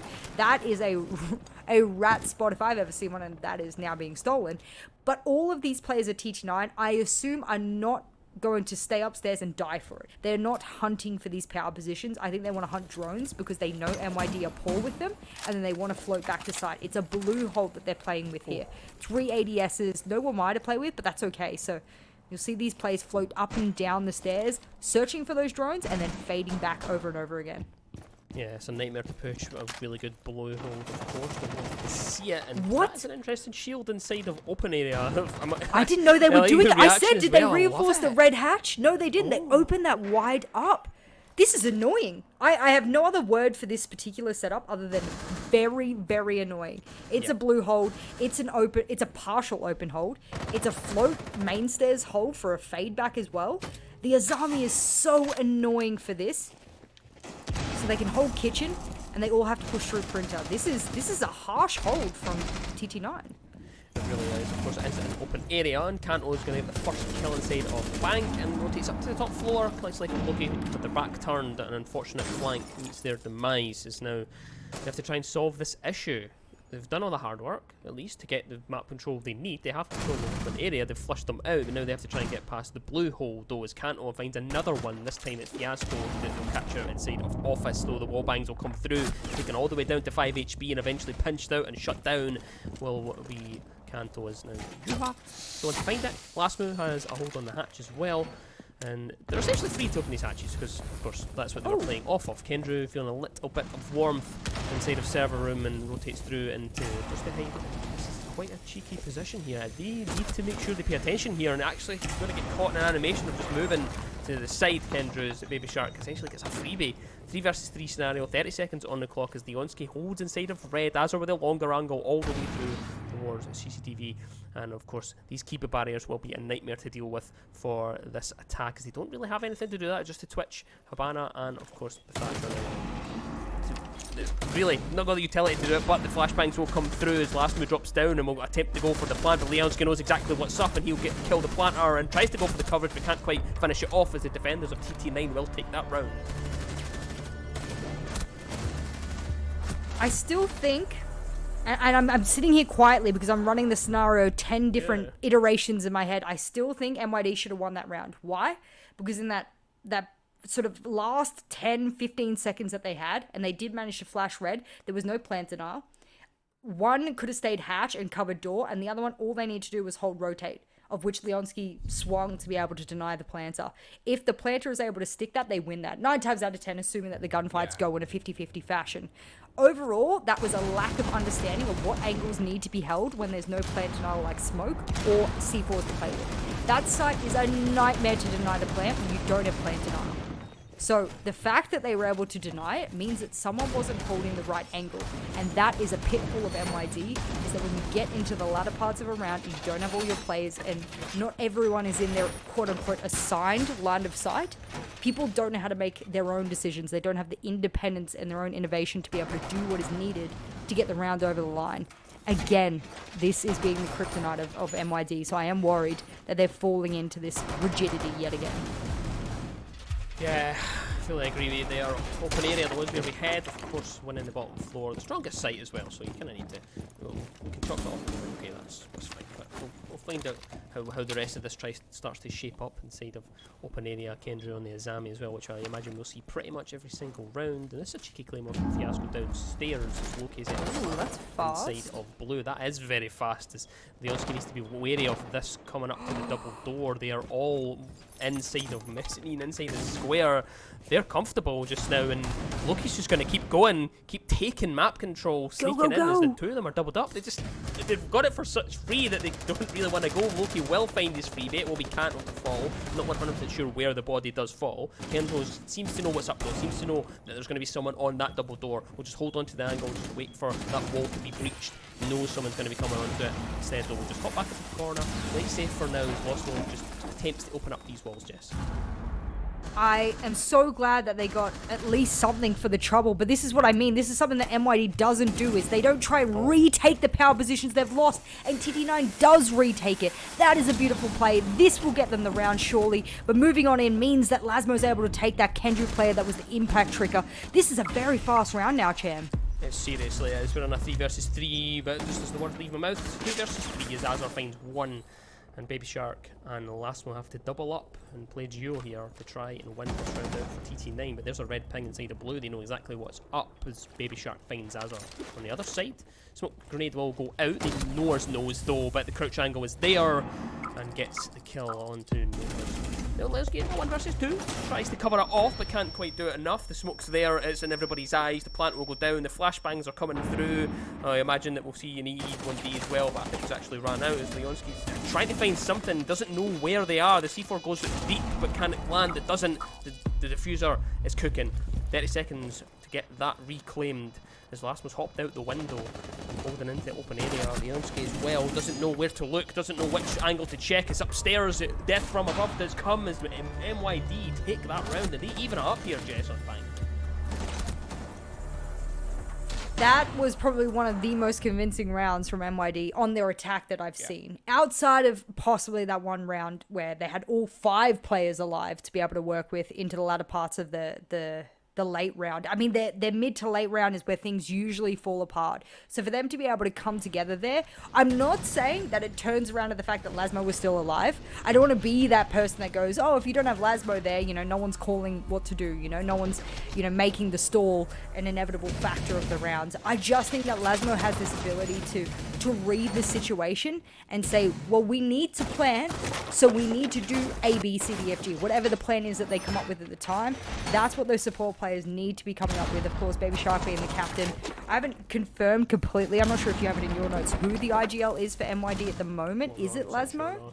No, we'll get a confirmation on that. I've never casted them before, actually. Because it's a few things, but this is the first time I've even experienced making this in it. Yeah. No, they were. In fact, last time I casted them, they were fantastic. They were very impressive. So I'm surprised to see them stall a little bit. Of course, it is a grand finals. It is a best of 5. So it's a marathon, not a sprint. So of course, they do want to be pacing themselves. But you get into this round, you think, all right, TT9, they're feeling themselves. What do you have to stop them? And these attack rounds are going to have to be the key for it for MYD.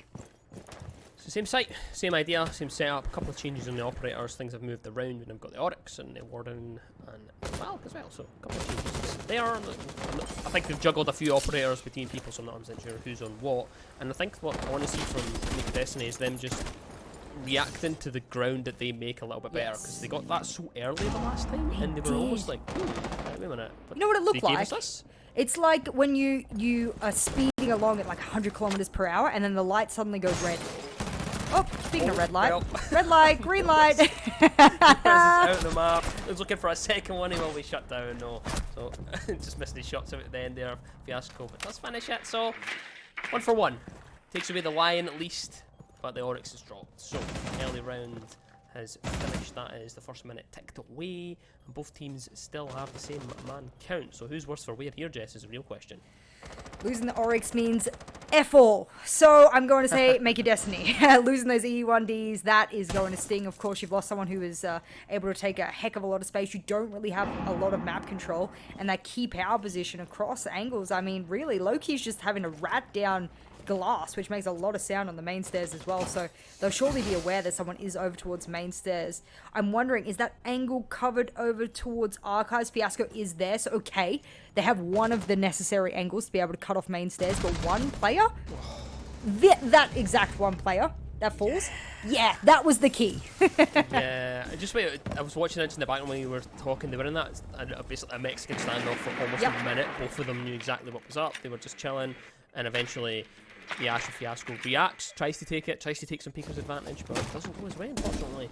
The Azami, though, of Kendra's still inside of Cartwright, has to be dealt with, and a wall now will be attempted to open up, though. Oh, wow. Just I mentioned Kendra, his head comes off, and the last one now working to open that main breach.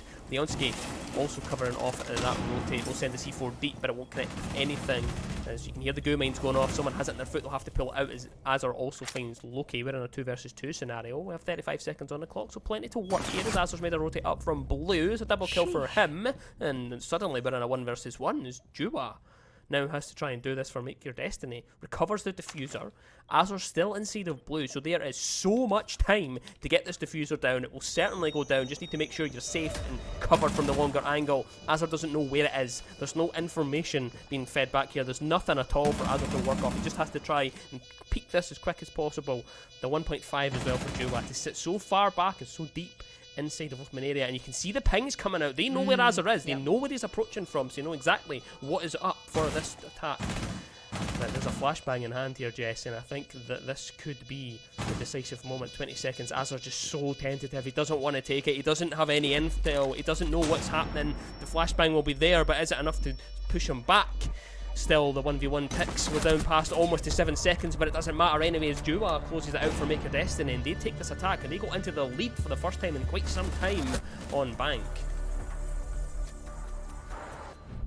That was a tricky round. I mean, the adaptability that I criticized MYD on the previous map of Chalet, that was tested exponentially in that one. We saw a nice little jump out from TT9. The aggression, the retaking of those power positions and lines aside is something that TT9 is doing very, very well, but you expect that of a tier 1 team. MYD, when they get on the defensive side, is going to have to prove to us they themselves can retake power positions once lost. The same in almost straight effect that TT9 has done. But that round was great because that one angle that was being held from Fiasco over towards, main stairs, the double door of open, that was the critical line of sight that MYD needed. When they lost it, I thought, yeah, round over. And it's fair to assume that because they've lost their entire pinch angle, their entire rotate angle. But for them to come together and use their knowledge of the map and be able to reiterate how it works for them, it's good. It shows that MYD is more comfortable on this map. I did suspect maybe there was a possibility there would be. I didn't have the VOD from the playoffs for them working on it. But I was like, you know what? It's a French team and they're on Bank, so you kind of have to put 2 and 2 together there and hope for the best. So far it's looking good. One more attacking round and their defense can look pretty squared away if they've hold things together. Back to the bottom floor we go, though. We don't have that interesting setup inside of open area. We do have the Azami of Azur in there for now, but there's no shields. It's not really playing like they did the last time. They will still play around the hatches, and we'll still likely see some semblance of what they showed us in that first round. But the key here is obviously Loki's on the Lion and the DKB pairing up. They really want to try and shut this roam down, Jess.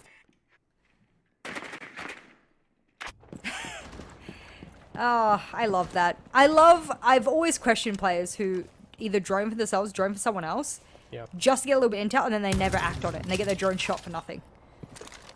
An opportunity now to take Garage as well. Are they hot dropping? Champ, they're hot dropping. They're going to hot drop. They're going into sight. There's 3 of them in there now, but Kanto knows exactly where to look.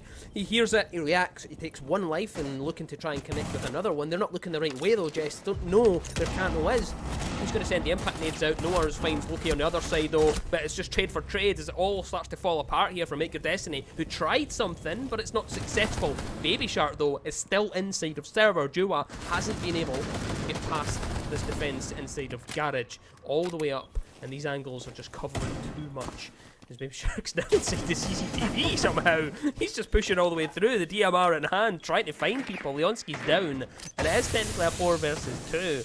But Leonski, I don't think will be recovered as of yet. Smoke Babes are coming out. The diffuser's down inside of Vault as well, so it's going to be very difficult to reclaim this back. Eventually, Jua does drop inside of Garage. We're in a 1 versus 4, and Baby Shark, not great, but that is an... I was about to say not a great situation, but that kill is good enough to get any into any clip. I've lost myself here, Jess. I would lose myself if I've watched this round as well. I completely lost a plot. I don't understand what I watched, but I'm gonna take a guess. I'm gonna take a very, very educated guess what happened. That drone that we spotted, thank you Observer, because this is what has given me this theory. The drone we spotted in open that saw them do that open hold again and Kanto on main stairs where they shuffle up and down to shoot drones and provide assistance to the player of the Azami in open, gave MYD the fake and false pretense that they were doing a heavy mid-floor roam. And that gave them the false pretense that, okay, if people are in open and people are at top main, there must only be 2 people on site. So if we rush site, we have the opportunity to win the round and really make a fast play, something that MYD doesn't usually do. They usually take their time. It's something TT9 wouldn't be prepared for. That's my theory on that round. Could be wrong, but based off what the drone had seen and the quick decision therefore to go for that fast drop straight after that, I think they thought they had intel and they didn't. And it's a little bit of a shame. Sometimes it works, sometimes it doesn't. Drone better. I don't know if the drone showed up yet, but yeah. Got them on speed dial, so if they need more, they just need to let me know. It's equal now though, 2-2. So that's both of the good thing though for Micro Destiny is that was both of the bottom sides. So Right. they've at least got something to work with, you know. We can just chalk that one off. Yep, they've lost arguably the better side. It is what it is. So we'll move on from there. 4 rounds down. We'll see what this attack is set up for.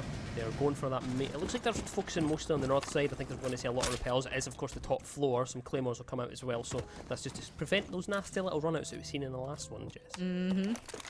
I'd be really, really upset if they didn't think about that, because it wouldn't put it past TT9 and especially Kendrew from hopping out a window. He's been on something this particular series, and this map been a little bit slower for him, but that's expected for a flex support player. He's not meant to be your front man. I wondered if there might be a little bit of speed coming out of this, but a lobby hit doesn't necessarily play against them. And is that vertical nades I see from below? Because if so, how did anyone let them in? I'm not sure how anyone would be in Archives at this point in the round, and yes, they were. And the Azami is just as shook as I am, and that's a wallbang. All right, well, they got in. They were protected. They had no drones for any of the flanks, and now it's a massacre. This is, yeah. That's as expected. Yeah. It's falling apart here, and it continues to do just that as Noah's finds Baby Shark on the repel outside. Quite a long angle there, or just can't come up with the goods on the reverse for the attack. Yes, he's inside of Archive's Teller side. So they're at least in a good position to do something. Doesn't have any vertical nades left though, so gonna have to try and work something with the guns. Of course, breaching charges, not ideal to have them below the site, so get past that vault cam, make sure that you can what get are you yourself doing? the staircase, but doesn't realise Azar's there to react off the intel. And last move is now in a 1 versus 5, Jess.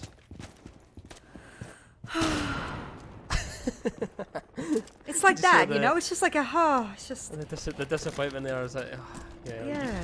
they've just pinged the vault cam, but just doesn't realise just- that Azar's I there mean, for it. But hey ho. You know what?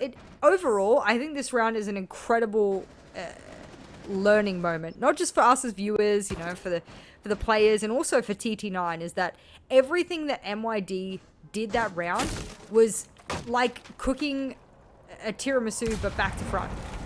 You know what I mean? Instead of cooling the tiramisu, you heat it up, and, you know, flawless round from TT9. We expected that, of course. We're just sort of biding the time here on the casters, and we're waiting for that final kill. But it's like they did everything in back to front order. A lot of pro teams, T1 teams, TT9 included, they'll have a step-by-step. It's a step-by-step, I used to call it. You know, your first step is to take this. Second step is to drone this. Third step is to nade here and do this. And I was barely on the first step in my head watching that round, and they were already in Archives Tellers trying to nade.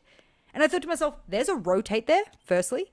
So whoever's meant to be droning you to take that position so you can nade is not doing their job. Whoever's there to be able to refrag you is not there to refrag you. A lot of people not doing their job here in these rounds. And I wonder if they're trying to make hero plays, god plays, now that they are sort of like a map behind, and it weighs on you a little bit. You think, maybe I have to be the hero. Maybe I have to do this. No, maybe you don't. Maybe you just follow the strat and do it in order. So I'd like to see MYD go back to that discipline from Chalet. Yeah, I totally agree with you there. Loki and Fiasco really struggling on this attack so far. I've seen them a few times being in areas on their lonesome and just not really being able to work it for the entries. But it happens. Hopefully we can recover. 2 rounds, still pretty decent. It's not away from them. They're still only within touching distance of TT9. They get this round and they exit this half 3 apiece. Yeah. It's a good start and a great start on Bank. But coming back to this round that we're starting on here, with Shark again on the Lion. We've seen this quite a few times from Micro Destiny. It seems to be something that they always want to bring, and they've spotted Noah's downstairs. They know what's happening. They know exactly act what's on it. up. But Oh, we'll please, see get a if the freebie. information is eventually. Why move the drone? Like, do you see what I mean? Like, the inability to understand. I mean, that it's karma. All of this is karma. You know he's in garage, and if he hasn't left on your drone, he's still there. right? So you want to try to get the drone and maybe spot him exactly. You didn't need to. The reason he's in garage is to get anyone pushing in, and that's exactly what he's done. Leave him alone or cut him from the top of main stairs skylight, for example. So many ways to deal with a player like this. Push 2 or 3 people down there if you want to. They're not dealing with the problem at hand with the most effective and efficient solution to it. They're actually taking the harder road, and it's unnecessary in Leonski. He's been cheeky with it. Kendra, he's going to find last minute. It's 3 versus 5. And over towards ATMs, there is a little bit of chaos. Jua also finds Kendrew. A picture in picture there. Thanks, Peak, for that. Just to satisfy my ADHD needs and give me as much stimulation as possible. Cantor's going to find Shark, and Noah's with a final shot onto Fiasco. Jua now in a 1 versus 4. Has to try and clutch up, has to come up with a hero play, and we've seen it time and time again. People trying things, it's not been working for them so far. Make your destiny are up against the wall just here, and now the damage seems to be coming from everywhere. I'm not even 100% sure where it's coming from myself. He got wallbanged. The man hadn't even peeked yet, Cham, and he was getting wallbanged. Yeah, they've pinched out here. It's not looking good. Not looking good. Yeah, I mean, if you want a visual representation of claustrophobia, this is it. Yep, nowhere to go but blue stairs. Yeah, this is doesn't want to move. It feels bad. You can just feel them bearing down, constricting them. It's not good to watch, but hey ho, it's okay. 2 rounds off of their attack. It's something to build off of, something to try. We're going to the defense. Let's go for a reset. Let's see if we can come up with something. Such a shame that MYD seemingly has the intel to work off of number 1. Their early intel is good. Their mid to late intel is not very good, right? It could be worked on, consistently, and that's what you want for these lower tier teams, is to watch a VOD like this and go, hey, by mid to late round, we either don't have enough drones or we're not using our drones, right? It's usually one of the two. And that's something you can easily work on. But their early intel is usually pretty damn good. And I'm sad that they don't get to act on it, or that they don't have someone calling how to act on it, or that there's not enough independence between the players for them to choose how to act on it. They stall out, the information becomes stale, it's no longer usable, and then 9 times out of 10 it actually works against them, Chan. So a bit of a worry here for MYD. And TT9, I mean, they're just starting to take fragging ops. Like, outside of what? Are we going to even call Grim really supportive? Maybe the Florist? Yeah, I would say Kendra is the most supportive. Outside of that, they didn't even really need to bring a hard breach. They were just like, yeah, we're forgoing it. You want to know why? Because we only need can openers and we'll just do the rest ourselves. Bold choice. It is a bold choice. However, I still sense something coming from Lucadescent. I still think they've got something to show us. Cooking something up? Are they making their own destiny? I hope so. I certainly hope. How many times are we going to say that today? I feel like that's going to appear on every single map. I've had a go, you've had a go. We'll just see if we'll get a running tally by the end of the game. We'll see who sees it the most. Dew was on a vigil as well on the top floor, so I like to see it. Usually something that happens a lot in the ranked games. It doesn't happen as much in the competitive side. I haven't seen a vigil roam on their own on the top floor in so long. Yeah. It's actually kind of refreshing. We'll see if it pays off. I'd like to see it pay heavy dividends. We're on bank, so bring me some cash money. Kanto in, hot droned very quickly. It's Kendrew hot droning him in here. So if the vigil is top floor, surely Kanto will be able to act off of it.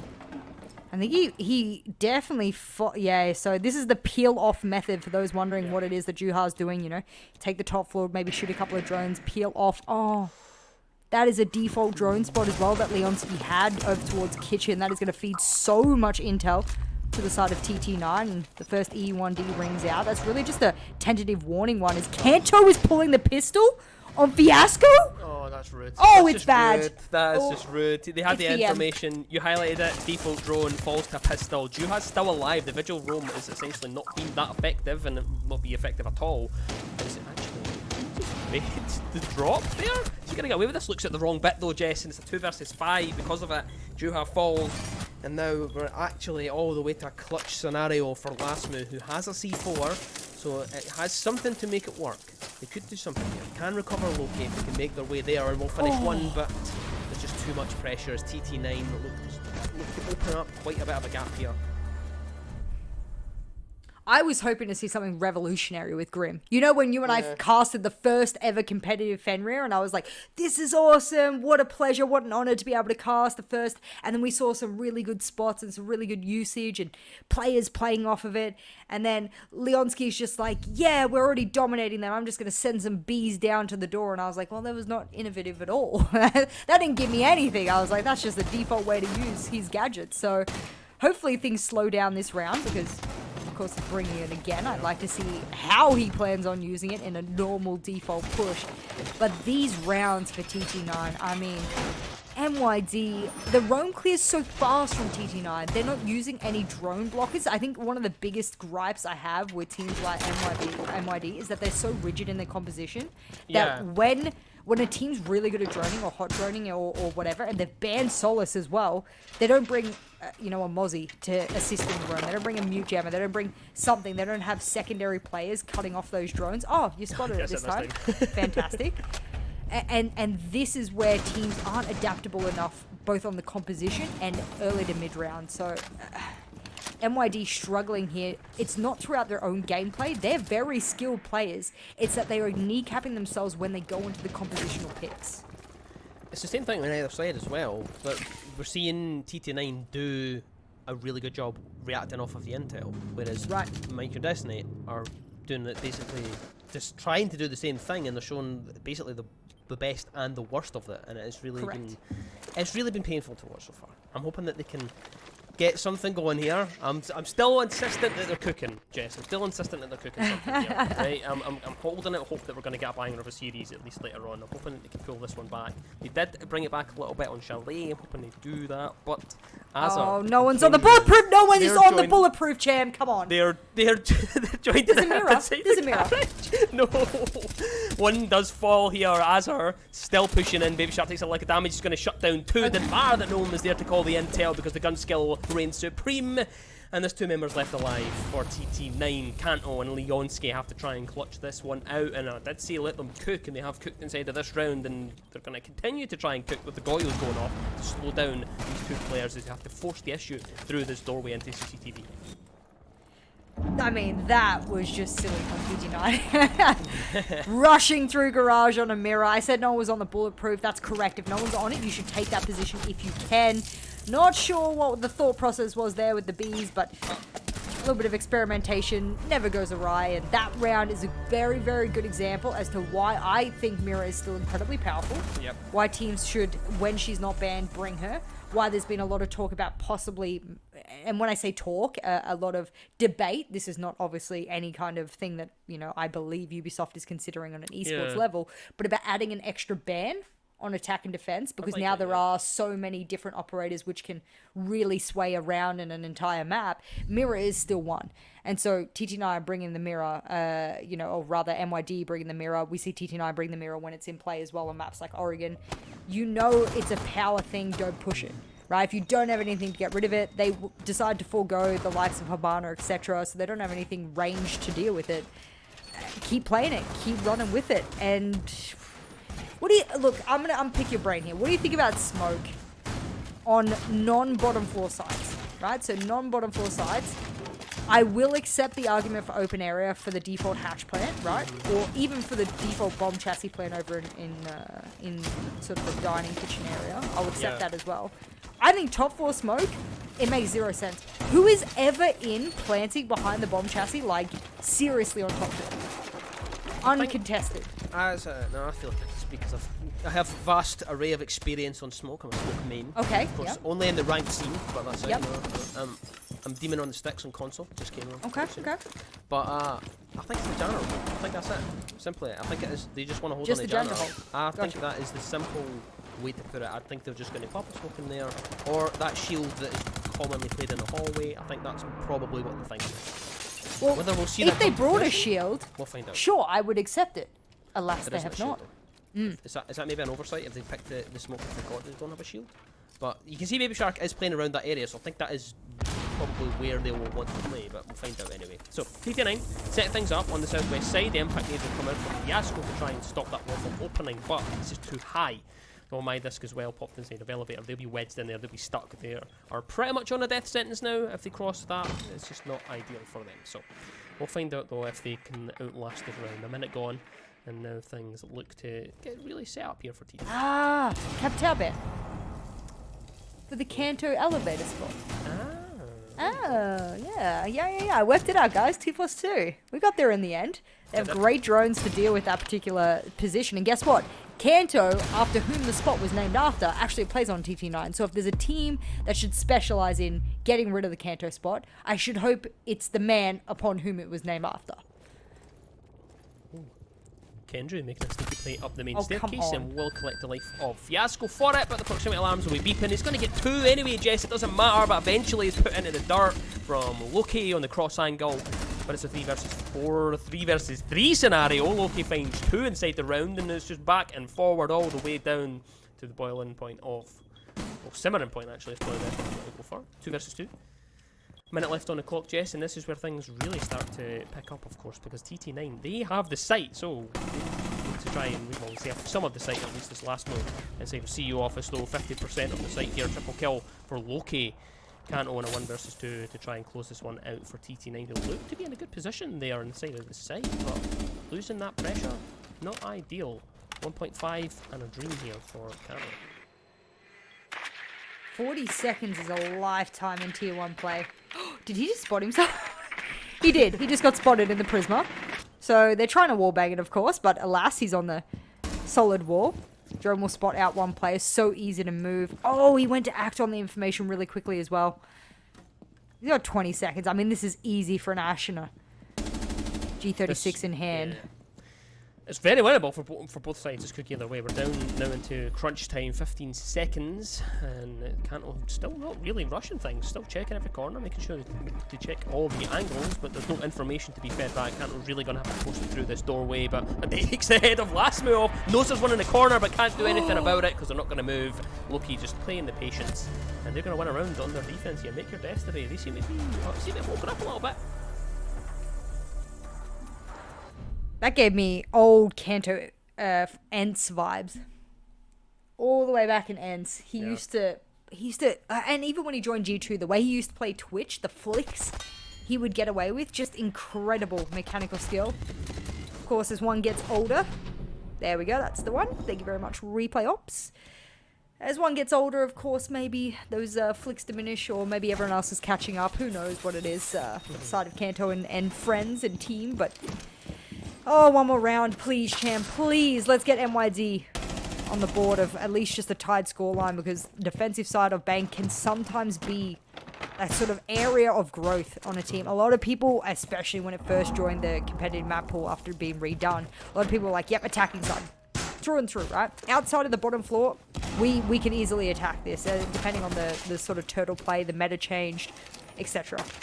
I'm loving the Maestro pick as well, just because I think there was a period of time where Maestro just dominated, right? He's got one of the best guns in the game. I think he's one of the best defensive operators to solo on in the entirety of the game as well. Intel, destroy drones, destroy anything, got a bailiff to work with, and one of the best defensive guns. And so I'd like to see more teams bring him back. I'm glad we see him on this, but I just want to see him some more, you know? Bring him back. Bring in my Italian man. I've seen it quite a few bits actually. Over the combine, a couple of teams were forcing the Maestro Good. ones. Excellent. A few people have been bringing it, so good. I'm not too surprised to see it. We'll see if it comes up inside of this round, see if it's a good pick for them. But no worse, pressuring from electrical side. That is generally the take that we want to go for this site. Of course, it is open area, that is the site, so the Ace of Leonski will open that wall, make sure that we have the kind of basics picked off, if you want to call it that. Azure as well from the other side, and Tellers, and this is a concerning point for me. These two are doubling up, and they seem to be got a Thatcher device in hand. Oh, is that for the beepers? Oh, that's so smart. I love that. He's already in. I think he's maybe they're maybe going to catch Loki out here, who astonishingly enough doesn't have a 1.5 on Warden. Yeah, what the heck? What in the heck? No. Alrighty, well, that's karma.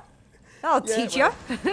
Lessons learned there. As are not even bothered. Of course, Ash mains are not bothered about giving away the position. Just rushes in behind and gives away the fact that Kendra is inside there as well. So they have that foothold in the round. They've dropped Warden away, and Fiasco is now going for the rotate. That finds the last move, but the rotate will pay off from Fiasco. They know that there's someone floating around that side. They know that there was 2 of them in tandem, but they're not quite sure where to look, because Noah's is up on the top floor inside of Square.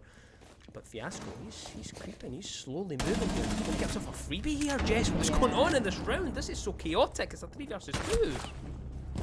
I mean, at least the trades are there. The trades have been great from both of these teams the past few rounds, so I'm glad on this. But these Maestro cams actually may be the kryptonite here for the attackers, because they're going to feed so much intel. I mean, they know someone's on the door.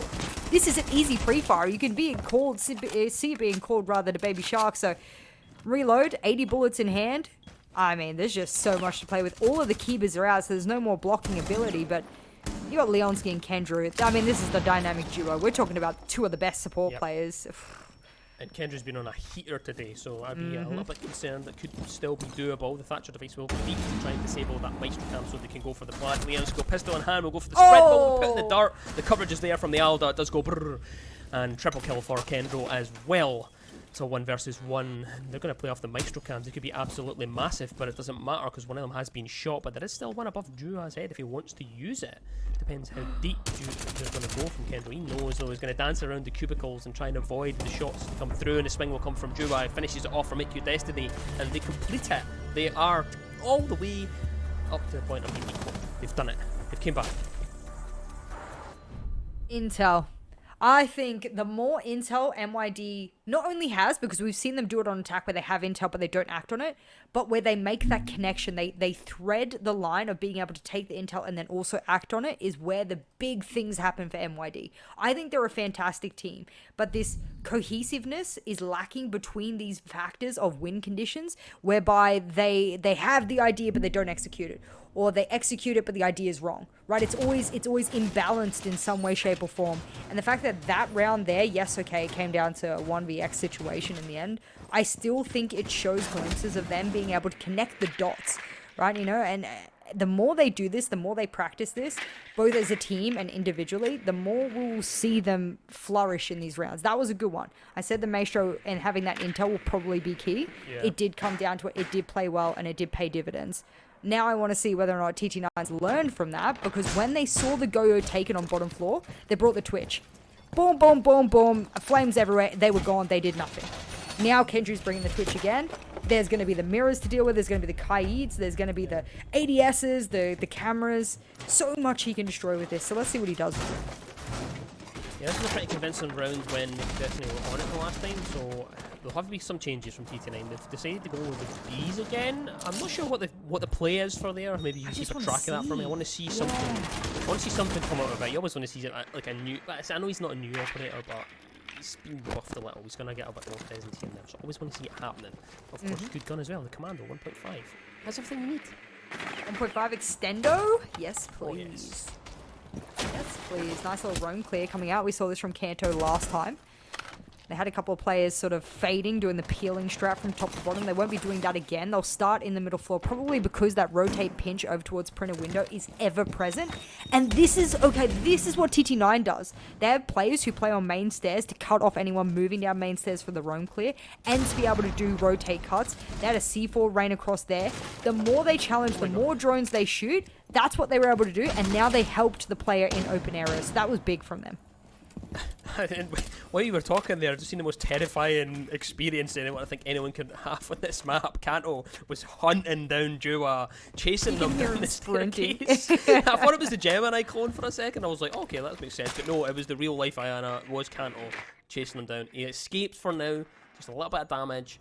It's not too bad for the setup for Make Your Destiny, who've managed to burn away a minute and a half here. And TT9, they have some decent bit of map control. They're now starting to make it work inside of open area. They will start putting these hatches. They have the cannon burners in tow. It doesn't matter. They haven't got Banner or Ace or any other hard breacher. And instead, they're just opting to go for these hard breach devices. Is that Fiasco with the rotate, but Kanto knew exactly what was happening, waiting in the elevator, as always is the case for him.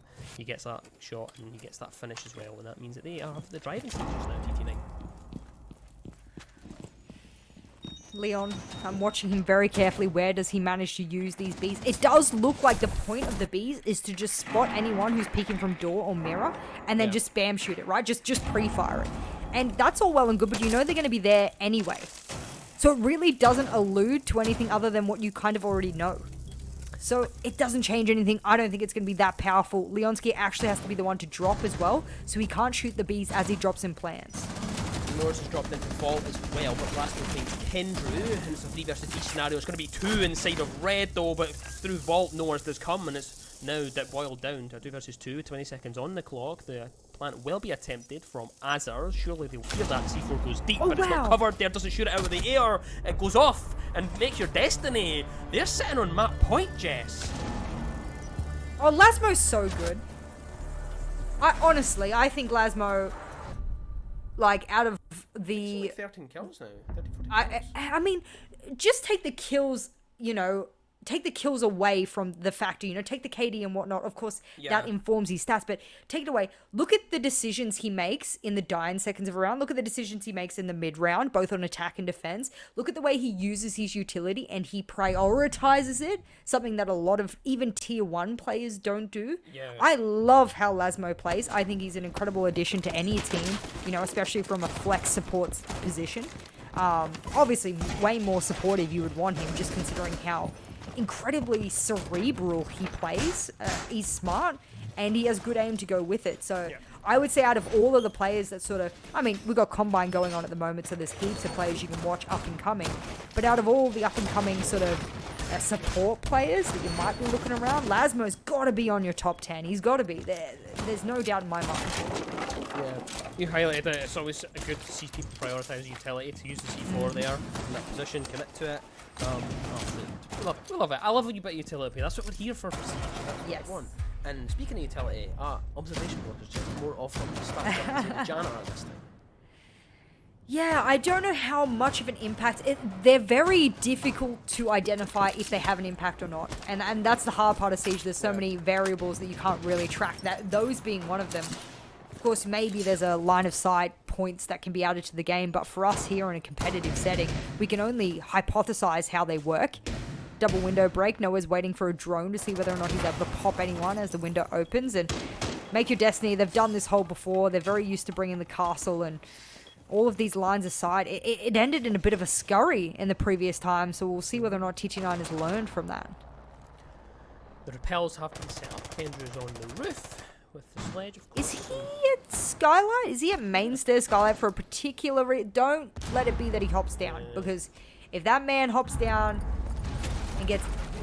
Okay. Alright. A nade anyway. That is Juba there. That's inside the site. That's where he was working. Loki tries to peek onto the Skylight, but thinks better of it. Takes a little bit of damage and just escapes the scuffle. This is Kendra. Just wedged right on top of that. He's loving it up there. Noah's is going to find Fiasco, and it's just looking like TT9 can take us into overtime here as they are firmly in control of this round. 2 members dead for Make Your Destiny, and that's a 3rd one to fall as we're finding Lasmo, your favourite player inside the server. So far, Jess not going to have an impact inside of this round. Spotted out inside of conference room. Eventually will be shut down as the pressure is just too much, but Baby Shark finds one. Has to be a big clutch to try and win this round and win this map for them. As now, they're just trying to figure this out here, Jess. Yeah, I would slow it down. You have over a minute to work with. Leonski getting the plant down. Player turned coach turned player. And in a post plant now, you got 37 seconds overall, 7 seconds to defuse. This is just not looking good. I'd love really to see a clutch Cham, maybe. He's maybe going for it. Maybe, but there's a lot of damage being done here. 5 HP and genuinely a dream to try and throw this out. But there's flashbangs coming in. There's pressure from all sides of the room. This just does not look doable for Baby Shark. Can see the diffuser. It is tantalizingly close. But no one's going to expose themselves. TT9 are going to play for the time. They know that they don't have to do anything. They know they just have to wait. There's 11 seconds left. There's not enough time to finish this off, though. Doesn't matter. It's TT9. They're going to take us to overtime. And we are getting a spicy game here. I'm glad it's going to overtime because it does solidify that between the maps as well. I mean, Chalet, okay, that's it can be a topsy-turvy map. It can be a very one-sided map if one of the teams are really aggressive and they don't deal with that well. We spoke about the metaphors that I brought along. Don't go back and listen to it. It was horrific. But I will say that this map has shown way more fundamentals from Make Your Destiny. And I think a lot of that comes on the defensive side, unfortunately. A lot of those fundamentals you would expect on the defensive side. So I am happy. I'm not satisfied though. And the satisfaction will probably come down to the fact that we need more of this confidence from Make Your Destiny of understanding how to retake those power positions. They start on defense on overtime. This is a very big leg up. It's like giving them a 30-meter head start in a sprint. You start on defense, your defensive side looks good, you're way more cohesive, your fundamentals look way better. Now work with what you've got to take overtime by the horns, because that is the best head start you're going to get. Big thing for me is I'm still waiting on Loki and Fiasco to get some sort of activation inside the bank. The two of them have been struggling, and it's really showing. You're having to see the likes of last one really picking up. Juba as well has been picking up some rounds, and that's. I mean, you have to, Chen. I mean, if your two entry fraggers are dying and you're in a 3v5, you have no choice but to try and bring the numbers back. You have to make innovative plays. You have to force gunfights. You have to retake, space or try and take space that was otherwise lost. And that's such a hard thing to put a player in a position in, and they're probably used to it by now, unfortunately. Sneaky from Azor though, inside of Garrett. Last move is the one that could be in the fire and... Can you say sneaky beaky like? Sneaky beaky like. Yeah, I like that. From the two of them. Are in there. There's three. I think there's three of them now. They're Lasmo is about to have a party. Conga lining in here. Lasmo could be really in for a shock here, or he's going to creep right past. He's going to get himself. What's going on here, Jess? Lasmo, what is going on? What a round so far. They have no idea Lasmo was in the corner. He's going to go to 17 kills, but look at that. It's fell all the way back to a 2 versus 2. 2 minutes on the clock, a full minute, and we're down to a 2 versus 2, Jess. Imagine you get a 3k in 0.3 of a second, and you turn around, it's a 2v2. Speaking of quad kill Lasmo, my man in the server, the man himself. He has 5 HP in a dream, 18 kills, 2 KD to his name, and the man got a triple kill, 1 being a knife, has one of the slowest fire rate guns in the game. And if he's able to get the ace, no! Fiasco, he'll steal it, he needs it. Kendra will fall, but... Look, they should have won that round through and through. But the fact that it came down that close... Unbelievable.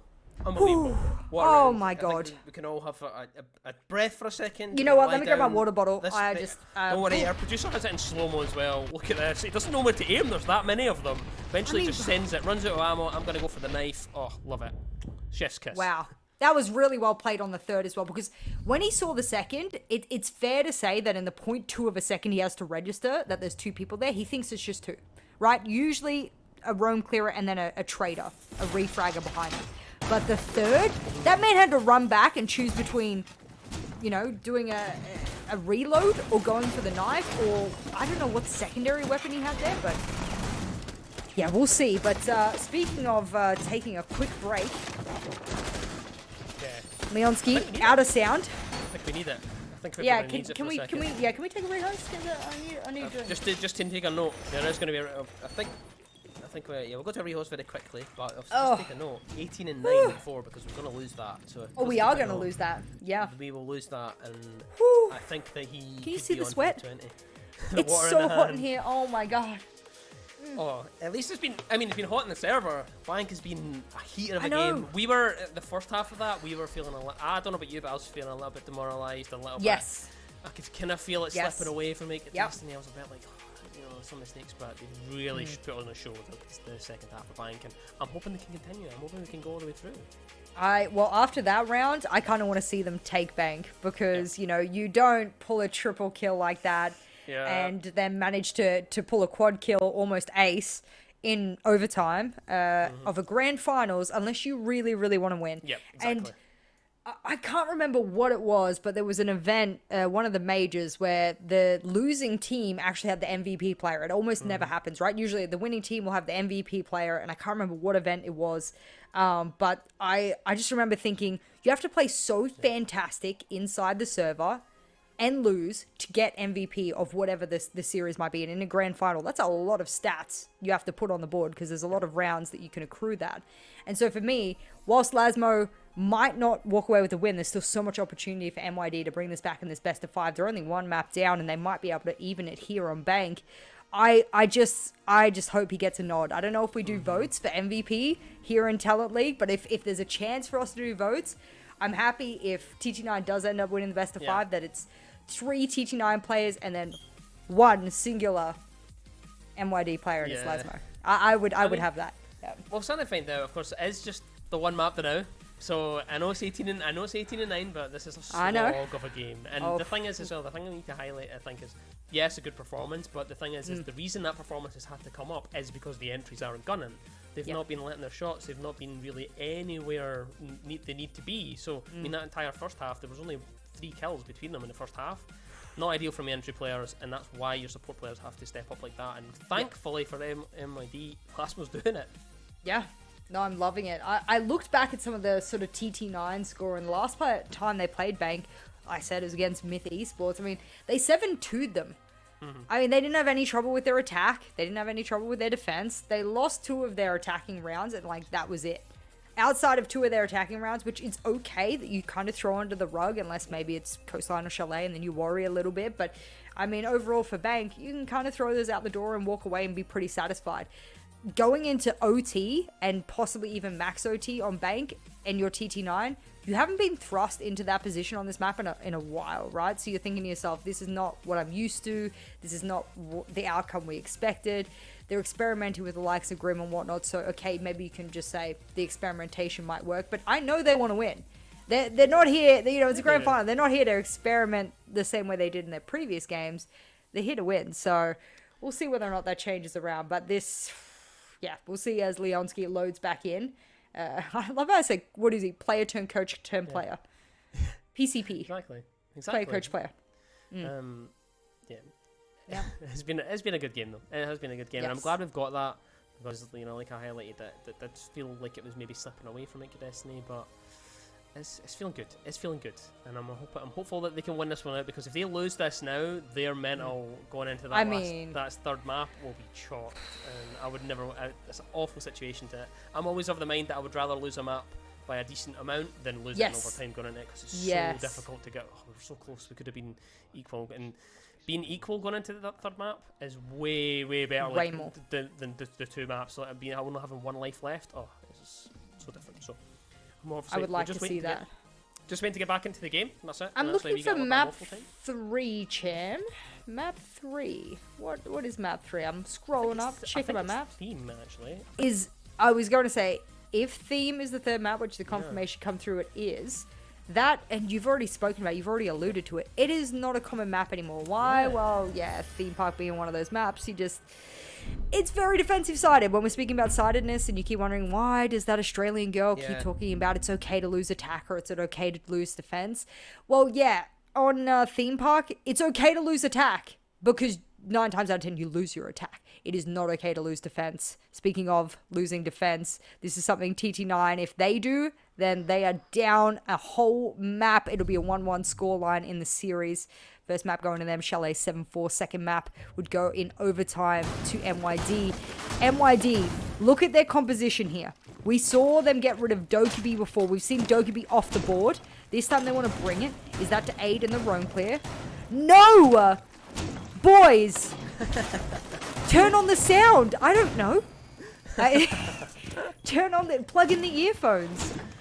I already ordered drones for MYD, and now I'm going to have to order earphones for TT9. Yeah, well then... Oh, thank God for Amazon Prime. This throws me back to, I don't know which game it was, but it was one of the Kicks and Intero covered a game, and someone had a broken headset, and the 2 of them spent, there was a point in Intero ended up play-by-playing them putting a headset on. It took that long. They had that many headsets that they were going through. It was broken. It was a nightmare. This is the kind of scenario it is. So apologies. It happens. It is just the way it is. Now they have to look at my 5 head again. I'm so sorry, honestly. And it's shiny as hell because again, it's like 7,000 degrees here in Italy. So and the aircon is fake aircon. I don't know why. Listen, I'll experience it. I'm going to Italy in like 2 weeks, so I'll be experiencing that exactly. So I'll know exactly how you feel. And I'm Scottish as well, so. You won't survive. That's okay though. Yeah. I'll say some very beautiful words in your honor. I promise that. But look, there's only really so much we can say about this matchup. I think it's impressive to take a map. How do you say this? It's going to sound brutal no matter which way you paint it. TT9 is a tier 1 team. Yes, their coach is subbing in, but the coach was a competitive player. So it's not like we're saying like when Lycan subbed in, for example, or when Fnatic's coach subbed in, they weren't competitive players necessarily previously, nor were they really recent competitive players like Leonski was. So you got a player that come in, they already know how to step up and play. This is a tier 1 team, no matter which way you sort of throw it. Yes. Make Your Destiny is not. Yep. They are at most a tier 2, tier 3 team. I'm going to do 2.5 if you think about the national scene and the French league being very, very difficult. So I'm going to add a 0.5 in there for them. And I think overall, no matter how you put it, you taking a map off of TT9 would be impressive. I think that's fair to say. I don't think anyone would sort of go against it. Previous games from Make Your Destiny have been really impressive. Yep. This game hasn't impressed me. Fundamentals being followed and broken in a game and losing the round, even though you followed the fundamentals, is still something I can see on the screen and I can view as impressive. Yep. They are not following fundamentals in chronological order that they should be, and a lot of that is causing them to lose the round. So I can't say that the round's impressive when they didn't start the round with a solid foundation, or they did start the round with a solid foundation, but then they took out a jackhammer and went to town on it, midway through the round. So for me, I'm worried that MYD is just overthinking it. Don't change what ain't broke. You've done this in previous games. You've done really good fundamentals. I'm seeing it breaking down somewhere. I'm thinking it's something we can't see, Cham. I actually think it's communication related. Exactly. I actually think it's something we can't see. Oh no, 100%. I think this is about the thing with Chalet, and Chalet felt good from Make Your Destiny. The whole time I felt like they put in a good effort, and there was a few rounds earlier on that could have won. TT9 kind of got a little bit lucky, or they leaned on the fact they're a T1 team. I don't want to say lucky. They exploited very minute mistakes, and those minute mistakes, MYD. If they were a tier 1 team, we wouldn't excuse them for making. You're absolutely right. Yeah. Exactly, and I feel like if they tidy those little things up, then we could really be in for a cracker of a game. And you mentioned that, of course, they've got like the coach stepping in for TT9 as well. But the thing is that for them is that TT9 don't have anything to play for at all just now. They put out what was a relatively poor showing, and Combine earlier in the week actually casted the game against BDS. Oh yeah. They didn't. It's BDS. It is BDS. However, they didn't look themselves. They didn't look at the point where how comfortable they were. In previous games, they looked as if they'd eventually kind of got a roster together after trialing people. They were starting to look good, starting to get a bit activating type scenes. We've seen them, of course, beat Heroic. Heroic are a good team just now. They're still, so that's the thing. They don't have anything to play for just now, other than this money. So they want to win. So it's not just we're going to show up and we don't really care. There is passion on either side here. Yeah. And I think invaluable experience of being able to trial some of these errors. Also with the sloth change as well. I mean, we were talking about Noah's stepping in and having the roster come out and looking how it was. I mean, I was looking at my notes, of which I don't know why I lay out my notes like this. It's very inefficient. I have to scroll like 7,000 kilometers up a friggin' screen just to see it. Where are we at there? I was looking over the main roster and the changes that has gone through and having Noah step in, and then you had Azir step in, and then I was like, okay, well, they need time to adjust to Azir, so I was like, okay, adjustment period number 2, and then Sloth out, okay, adjustment period number 3, coaching adjustment, okay, there's so much adjustment at this point, like, I feel like I'm in a whirlwind, I'm in a tornado, and I don't know what's up and down. So for TT9, losing to a team like BDS, like, I don't even count it, right? Like, what, 4 or 5 adjustment periods that they've had to go through in what would be considered to be a short period of time, although the off season kind of allows for it. In Combine, they should be getting, like absolutely shoveled. They should be. If you make that many changes, I'll interject there. They took Virtus Pro, by the way. They took Virtus Pro to overtime. on the True. first attempt. So, I mean, they've put in some good performances, and there's been some poor ones here, but the only reason I'm really highlighting it is more because they don't have Combine to play in. They don't. Right. They don't know They which got Combine nothing. is. Right. It's basically the replacement for Tier 2. They haven't qualified for that, so they don't have any competitive Siege until likely Rainbow Rumble appears next month or later in the Wow. month. So this is currently their only competitive thing, so they will be wanting to win this. If they'd qualified for a Combine, they maybe would have went into this and been like, yeah, okay, it's just for some money. But right Yep. now, they want to try and make a statement, and that's why I feel like we're going to get a good game. Make Your Destiny statement is that they can throw a really big upset here. We're finally back in the game. We can finally wrap up our little podcast that we got going there. We apologise for that, but it is just because they were having a couple of bugs, but they're sorted. I think they don't see anyone in it all chat yet, so cross our fingers. I think we're all good. We are now nearly into the action phase, Jess, so I think we're going to be good. Well, I was wondering what the whole Dokkaebi, the roam clearing, would TT9 roam? Would there be a bit of more of a turtle hole? What is the plan? I'm watching all of these reinforcements go down, the server reinforcement as well. I don't know how I feel about this meta of like teams holding open with an Azami. Like, yeah, I get the time delay. I get the ability to open up the red hatch, and the red hatch 9 times out of 10 gets opened anyway, so you're like, whatever, I might as well play with it. But it's just like, it's this inkling and this annoyance in my head of, you've taken the Azami off of multiple other power positions on the map, taken it to one of the most difficult power positions to hold solo, which is open area, and said, this is what you're going to open, we're going to have some main stairs cover to help you. That's all well and good, but the vertical can be opened up above an Azami like that, and then all they have to do is drop red. How much time can you really waste against a really fast team? So I'm hoping MYD speeds up, because if they try and pressure open early, they negate all of the Azami barriers that have been thrown out. So they need to go fast. Loki with a solo push in towards square stairs, slowly creeping in, and it's interesting that he doesn't ever want to play with a 1.5. I've not seen that often. Of course, he always wants to bring the haul. Eating his monitor, maybe. Yeah, I would imagine. Sniffing pixels is probably the technical term for it. Hello? Sneak all the way up the square, and not going to get a kill off the back of it because It the shot beeps! That is... Cham, the beeper beeps when you step in it. He knows that, right? Yeah. I just... Too slow, unfortunately. That seems to have been the theme throughout this whole map for the likes of Loki and Fiasco. They just haven't been quick enough on their entries. However, still a minute and a half left. They do still need to deal with Kendra here in blue stairs, so this is going to be the difficult part. This is going to be the win condition here. They can get Kendra out of that area, because it looks as though that is where they are setting up to try and take from. Fiasco's on the top floor, and is Azure still inside of open area? Do they have control of that? Yeah, I'm not really sure what MYD is looking to achieve here. I mean, they finally have the open area, but I'm wondering why the Thatcher's over towards main stairs, why there's all this sort of competition for parts in the map that are looking like it's going to be irrelevant to their push. They might open up elevator, they might open up over towards main stairs and into the lobby.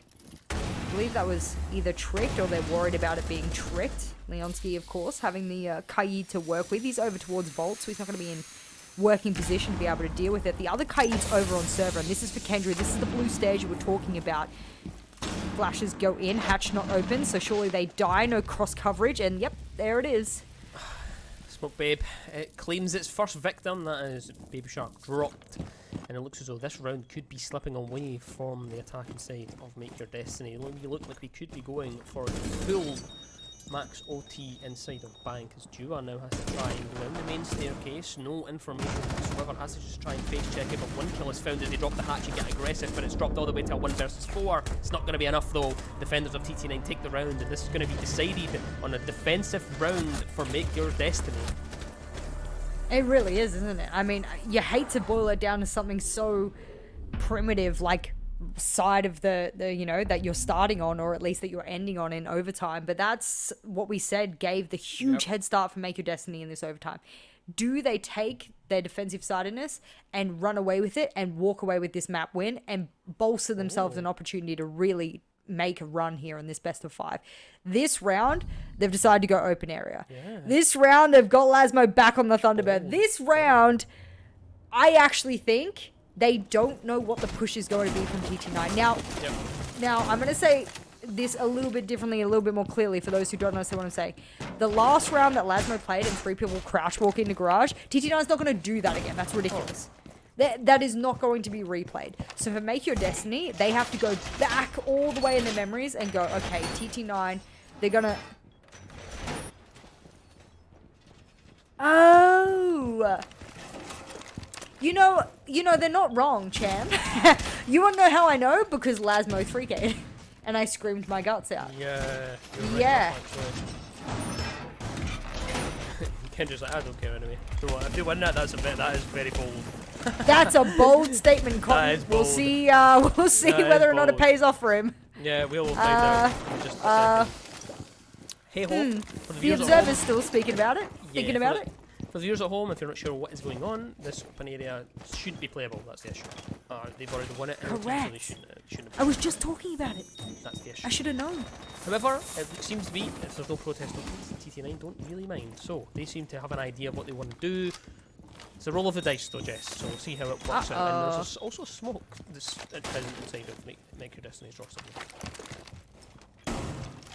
I wonder if there will be a protest after this round. We'll see. We can only postulate, hypothesize. And speaking of hypothesis, not a lot of teams necessarily opening that quad wall. A lot choosing to close it and impact trick it, play for their life, because it can be such a impenetrable force that side of the room. There's no possible soft breach you can get over on that kitchen side. So a lot of teams will play it, and a lot will close up the wall and play their life for it.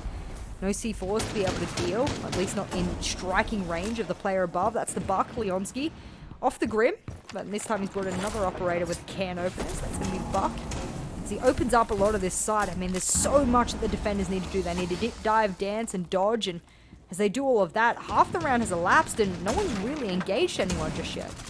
Yeah, it's been a bit of a slow burner, actually, quite surprising. Fiasco takes quite a bit of damage. Of course, just as we mentioned, it was a bit quiet. The C4 did go out from them, and they're in the corner here. Azar just outside the doorway, so this could be a lucky kill for someone, and it is for Azar, as Fiasco is found out over on that side. Lasmo, the hero of the last time they were here, of course got that 4K. He's inside of sight alongside Baby Shark, as Kendra is trying to find something from the vertical into the open area, but there's nothing here. He's gone on a drone while exposing himself. If Baby Shark swings, he could get himself a freebie, but he's just going to play the patience game. Oh, Kendra. How little he knew he was in severe danger on that drone. Doesn't matter. 50 seconds left on the clock. This is the calm before the storm. They're finally opening up a heck of a lot of the site, the lines of sight. Main stairs will be part of the cross contention if the attackers of TT9 can get that. Of course, Juha below, he's the one that has to contest onto this. If he can get this, Baby Shark can hold down the fort. This is where it all starts to come apart here. Baby Shark's going to find 2 and find himself downed as well. It's technically a 3 versus 3, but they have sight, Jess. Leonski's going to get the plant, but from below, death has come. Kanto's dropped. It's a 4 versus 2. The plant is surely going to be finished off here, but Azar on the coverage knows there's a player to try and rotate up behind them. Takes so much damage. The plant is down. Bulletproof attempted to be destroyed there, but can't quite get the angle. Eventually does get it. Leonski still inside the site, covering it off. Knows what's going to come through the double door. Is down. Now it's technically a 1 versus 2 for the map. Azar has to try and do it. Loki and Lasmo together joined the duo as they have to try and close this one out for Make Your Destiny to equal it up here, but the vertical's there, Jess. Surely he's going to be able to cover the plant. He knows it's there. He's able to get it. Loki has to try and make a decision. Does he go for the diffuser? Does he go for the kill? He's going to bait it out a little bit, but can't decide. Can't find an angle. Azar's playing this perfectly. Doesn't matter that he has the 5 HP. He's going to be forced to get it, and he's going to finish it. TT9, they take the map, and they take us to 2. Oh, so close for Make Your Destiny, but it's just not enough at the death. Oh, they took a big risk not, protesting that side had already been played in overtime. And they said, you know what, it's fine. We're confident in ourselves. We know how we want to do this push. 3 of us won't crouch walk over into Garage this time. We promise. Fingers crossed that it works out for us, and it does. Interestingly enough, I thought they might put a little bit of split pressure over onto the quad wall, considering there was a soft wall, and I thought that's a bit of a freebie. Take it top square, maybe get a bit of a crossfire happening, take away those players that are playing there, but no. That default fundamental, main stairs push, hatch drop, get a plant down, maybe a little bit of printer pressure in there as well. And, I mean, that's how pro teams do it. There are fundamental strategies like that, and when they work, they work. And, I mean, as scuffle as that map was, I think it shows that Make Your Destiny did learn from map number 1, and that in this possible final map that we move into map number 3, that they will need to have learned a lot, because if they're going to put it on a map on the board, a score on the board, they're going to need, I mean, on theme park, they're going to need some heavy fundamentals. Yeah, like I mentioned it before, I'd always prefer to lose a map in a pretty decent fashion than go all the way to overtime, because this is going to be so difficult for them to come back on. But if they get it, then it's going to be the comeback story of a lifetime. So, but we've talked long enough. We've had a few breaks. We're all going to give ourselves a little break for 2 minutes. We've got a desk to break things down. I will throw it across to them, and they will chat through what happened in that match. Well, where do you even begin? Thank you, Jess. Thank you, Ezra. That game was wild. I think it's fair to say. 8-7 to TT9. And, Cham said it, Noctish. That is going to hurt. TT9's map pick went a lot closer than Make Your Destinies, but they still able to take it across the line, take it on the board. You're going to have a lot to digest here, so I'll let you start talking, Tish. What an absolute banger we just watched. It was a really amazing game, I believe. It was enjoyable. It had a lot of hits, huge amount of guns and fraggings and mistakes. Yeah. But I believe we enjoyed the game. Despite the first game that it was mostly one-sided, but we enjoyed a game. And what 3K or 4K that Lasmo dropped on that fast push from the garage. Yeah, a lot of moments to to break down. There's certainly going to be quite a few for the highlight reels, I'm sure. So let's just take a breather. My heart is still racing after that final round. Again, a lot of risks, a lot of rehosts. Maybe Make Your Destiny just a little bit stale after, 2 rehosts in. They're not quite able to get over the line quick enough. And going to be a heartbreaking way to lose. Ezra said it on the cast. However, they're going to have to find a way to fight back now. They're 2 maps down in a best of 3. Best of 5 even. They need these 3 next maps in a row to be able to win it. Second place still gets pretty good prize, 300 euros, but 900 euros, that's where it's at. And also, you get the bragging rights. Obviously, both these teams trying to get different things, but it does boil down to prize money, to bragging rights, and to that feeling of winning. Exactly. So, for the NYD side, I believe they have learned a lot from that map 1. They have been able to find those flaws and mistakes and works around them, fast push through the garage up to the blue, hot dropping from the hatches. So they were searching for that momentum, waiting for a possible flaw by a TT9, but I think the reason that NYD lost is not because of the overtime, it's because of round 5, 6, and 7, which IQ missed the Valkyrie, and then we saw a lot of fragging by TT9, mistakes by NYD, so I believe they lost to themselves at the first, not by the amazing gameplay that TT9 have. And huge shout out to Leonsky. I want to highlight this. I was watching the trophies and the results Leonsky had previously. I want to start from this. It can be funny. So 2018 first by Trust Gaming, 2019 first in ESL Benelux by Trust Gaming, DreamHack 2019 first, 2019 Benelux Season 4 Trust Gaming first. He literally has been on the streak from 2018 to 2022, and the only places that he has achieved except first is second and third and fourth, which I think it's amazing to see. So huge shout out to him. Also good synchronization between TT9 players. Jess has mentioned that, yeah, they have made a lot of changes. Of course, it's off season, so you're trying out, but they have been adapting pretty good. Yeah, we can't let that take away from Make Your Destiny. Looking at looking at Lasmo especially, try as he might, couldn't quite get his team across the line. But boy, oh boy, was it an insane effort.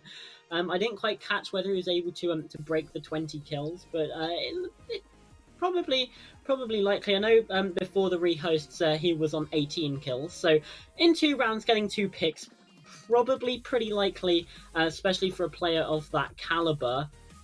But again, it's not enough. We need to be seeing more, and I think I have to point out, Fiasco, Loki, those 2 players have been sort of the 2 stars. Obviously, Lasmo and Dura as well have been providing that solid backline, and Baby Shark with the calls as well has been helping this team really mesh. But Fiasco and Loki were the ones that were putting out those insane numbers throughout, the group stage, throughout even their first quarterfinal as well. And we're not quite seeing that impact. Maybe it's nerves, maybe it's just a bit of an off day. It could just be the heat, because, it's still 27. He ended on 18 kills. It's unfortunate, not quite the 20, but thank you, production, for letting us know that. But yeah, it's 27 degrees where I am. So, thinking about France is probably going to be hotter than that. A lot of these external factors can affect the way you play. And unfortunately, it seems like a lot of stuff might just be getting the better of Make Your Destiny. It could be nerves. It could just be, like you mentioned, and like Jess mentioned as well, fundamentals slightly in the wrong order, not quite in the right places. Something isn't quite fitting here for Make Your Destiny, but they have this break now in between the maps to try and get that jigsaw puzzle into place, to let Theme Park be a place where they can sing. They picked it. They should know what's going to happen on this map, because we saw Theme Park in the TT9 Myth quarterfinal. We didn't see it in the semi-final, but there is still a little bit of prep work that could be done. And again, MYD picked this map. You've gotta hope. You've gotta that they know what they're doing here, right? Surely. Yeah, exactly. Sometimes after you play huge amount of time in Siege or any other FPS game, when you come into the watching side, you can feel the gameplay the teams are performing. So in my side, I don't know about you, so tell me, but I felt the frustration in the gameplay of MID. So the some of their gameplay, some of the ideas that they have brought up, it was out of despair. They just wanted to do something, and hopefully it counted, and hopefully it ended up in being something. So I hope first they can calm their mind and put their complete focus into the game, and hopefully Theme Park work out for them. Yeah, after that bank performance, what are you saying? 3-0, or could the comeback be on? So, from a lose to that an face said it overtime, all. I would say maybe the first time that MYD actually win it. Their own map pick, Theme Park, coming right up. And we've got 2 wonderful people to take you through the action. They've been here all evening. You know who they are. Ezra, Jess, it's all yours yet again. Hi. Welcome back to what's been a banger of a cast so far. Let's be honest, Jess. It's been so fun. It's been so exciting. I'm hoping that we can continue with that. And the desk highlighted it. We don't need to speak too much about it. It's going to be Theme Park. Oh, God. This was one of my most hated competitive maps, and not for a super negative reason, but for the most obvious reason. It's super defensive-sided, 9 times out of 10. It was one of the most defensive-sided maps that's actually ever been in the competitive map pool, at least in this sort of iteration of meta, of course. I'm not including 20-second meta. In fact, it was even worse then. So, that just bodes well to my point here. It's a hard map to do well on attack, and when you're going up against not just a molehill, but a mountain that is a tier 1 team, Make Your Destiny has got to put a really, really formidable attack on the board. Just a few rounds is all we're asking. 2-3 rounds at most on your attacking side, and you put yourself in a really, really good stead to be able to take that map away from your opponent. But it's a tricky one, I won't deny, and with the way that the meta's moving currently, and the way that you can just buckle up on a couple of those sites across those maps, or even spread yourself across the top floor, it can be so difficult to pick away at it. So I want to see what MYD has. I didn't double check who's starting on attack or defense, but I can actually probably tell you off. oh, you've got it. I can probably tell you, yeah. Because Yeah, the reason I yeah. can tell you is because this is Make Your Destiny's pick. Oh, so surely TT9, TT9, yeah. They're on the defense, yeah. They're on Okay, we'll start there. TT9 will start. I don't think the first half will even tell us No. what to I don't think it expect. will. It's been like Yeah. that. It's been like for the first two maps. It's been like the first two true. maps are a bit strange. Chalet was a bit like, this could go either way, and then obviously the second map, Bank, there was people who just didn't really show up in it, and then second half seemed to be much better. So I think that you're right with that kind of assumption. I think that's what we'll probably see here. But I'm hoping that I'm hoping Make Your Destiny can get activated a little bit earlier so it doesn't slip away from them. Because I want to see all 5 maps. I want to be honest. Yeah, I would love to see more of these maps, of course. You love Oregon. I think it's Borregon. That's the decider map. But I love watching teams on Clubhouse. It's such a fundamental map. And it's the ban I've been waiting for. I wondered whether or not they would forego that Nook ban that they were so, stuck on getting rid of map after map. The first 2 maps, they got rid of it. This time, they were like, no, Ying, I agree with it. Considering what we saw MYD, they took it 1 or 2 rounds. That was it. But it was enough to do a serious amount of damage. MYD says, okay, well, we've got to do the usual fundamental Thatcher ban, get rid of that one. It's going to be too powerful across the map. All right, I don't blame them, especially because they themselves do prefer a little bit of impact tricking, so it's not going to go up against them so much. And they'll stick with Defender. I mean, it's been so powerful for teams across every single league we've seen it played in thus far. And I wonder what they'll stick with here, because TT9 has been picking Solace over and over again. And on a map this big... Oh, she gets through. It's the Cade. And okay, I like spicy, this. Spicy. I like that a lot. We've seen a lot of Kai tricking from the side of MYD. So without it, you're forced onto something like the Bandit and the Mute. We haven't seen MYD Bandit trick. You know who we have seen Bandit trick? TT9. So I'm just saying, that falls into their pocket really, really nicely. And low-key, do it to them. Do it to them. They didn't ban the Nook, and now you're going to use it against them. I really want to see it work well. I may have just cursed it, but I do want to see something come of it. I'm not sure what site they're going to start here. We'll have a little looky look. Okay, this is not necessarily the site to do it. Maybe for the roam clear, if there's a couple of people floating above on the top floor, try to stop that soft breach. Yeah. Maybe stop a bit of a yellow push. Nook's not going to be too helpful on the top floor, but on other sites, I really think Nook will be powerful. The thing is, obviously, with those defensive bans, is that leaves a holy trifecta that leaves all of the main operators that we see banned all the time again. Solus, Azami, Valk, they're all available. They're all going to be played. I mean, inside this round alone, we're starting with the Solus and the Azami, so it's going to be difficult for the attackers. Let's see that. Yeah, only one switch. They decided, you know what, I don't need the sledge, I want the buck instead. I mean, you don't want to be on top of that soft breach with possible C4s below. Look how many they have, 3 of them to run with. So, yeah, I don't want to be the sledge standing above having to do that. A little bit of distance between me and the soft breach absolutely works.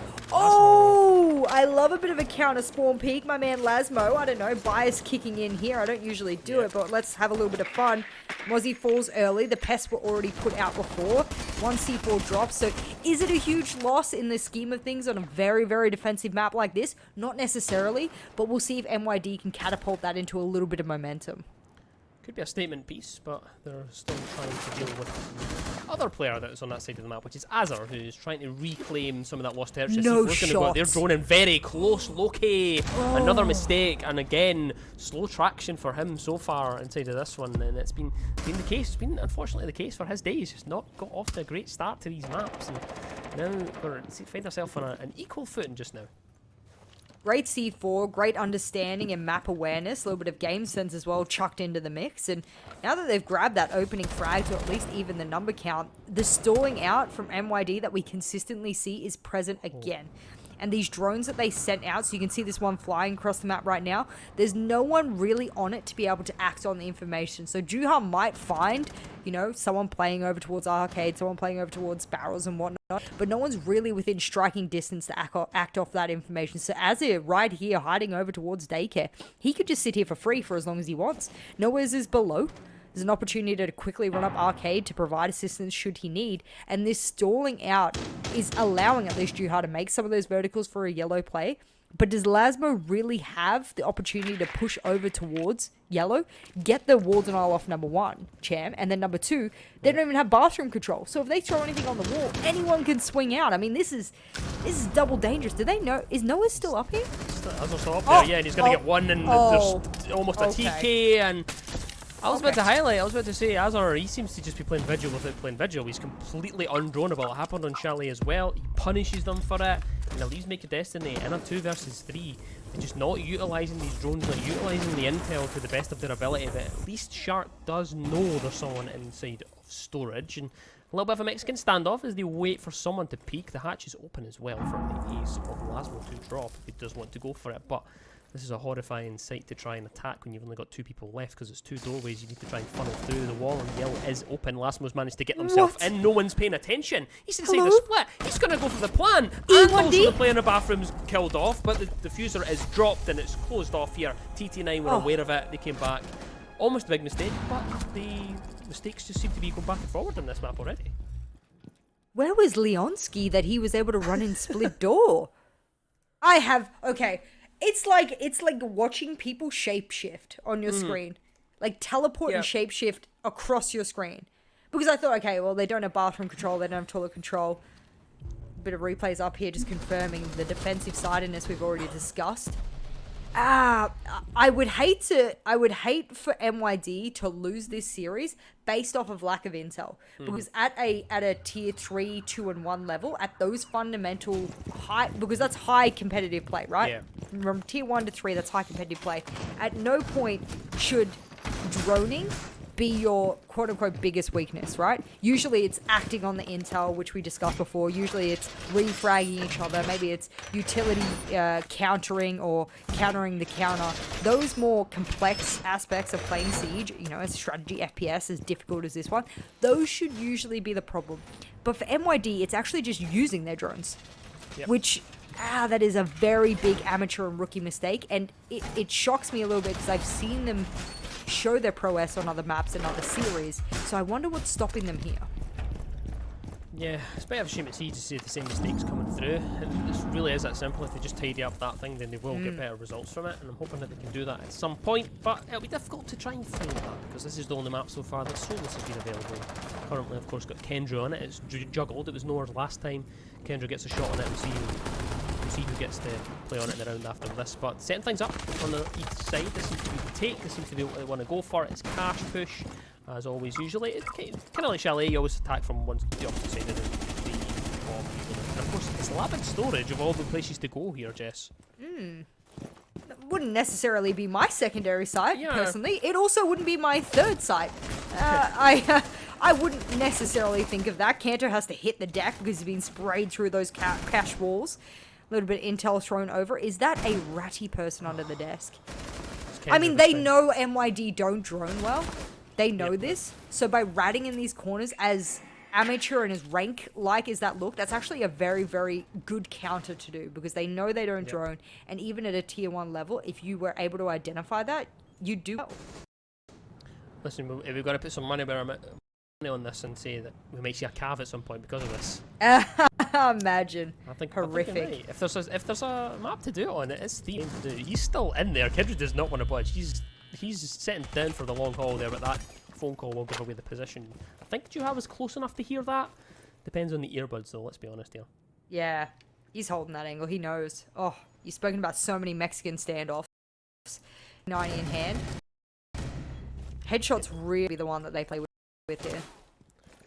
Oh, well, we've had a lag and we've led through a kill. Fiasco finds Noah's. Kendra's still inside of Ash.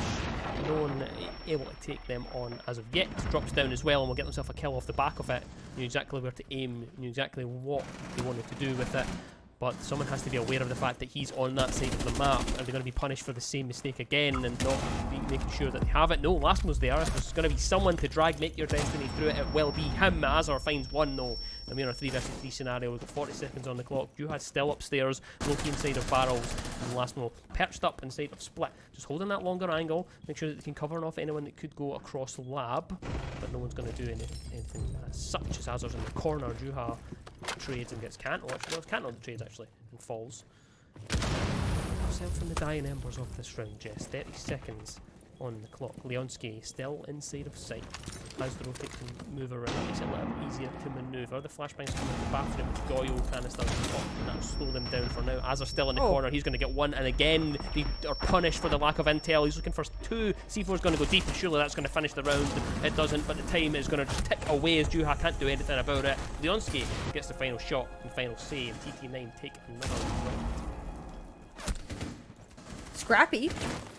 We have to give something here to MYD, is that these rounds are scrappy. They're not clean from TT9. They're far from flawless, and a lot of the utility that they're having to throw at MYD right now is out of, I would say, desperation in a lot of these encounters, getting to those dying aspects of the round. I mean, okay, it was lab. I would say it's not necessarily, depending on your setup, the best site to go to. It's a site that some teams have tried to make their own and tried to shape the meta around to best provide a win condition that I suppose works in their favor because teams are not used to pushing it. But I think overall it bodes well for MYD that whilst they haven't got a round to their name just yet, that the rounds have been close. And I think on a map like Theme Park, you have to lean on the balances of probability. What's the probability that after a couple of rounds of it being close, that one of them falls in their favor? Well, yeah, it's probably pretty high. And I think for MYD right now, especially with looking at the side setup, if this closes off, if this is going to be one of those, okay, we're going to close off this completely. We're going to get Leonski to band a trick across there. You can see them changing their operators around. I hope Fiasco has some pocket EMPs, but with the Monty to work with here, this is going to help them with the speed that they were struggling with. This is going to help them stop stalling out. At least that's my hope, champ.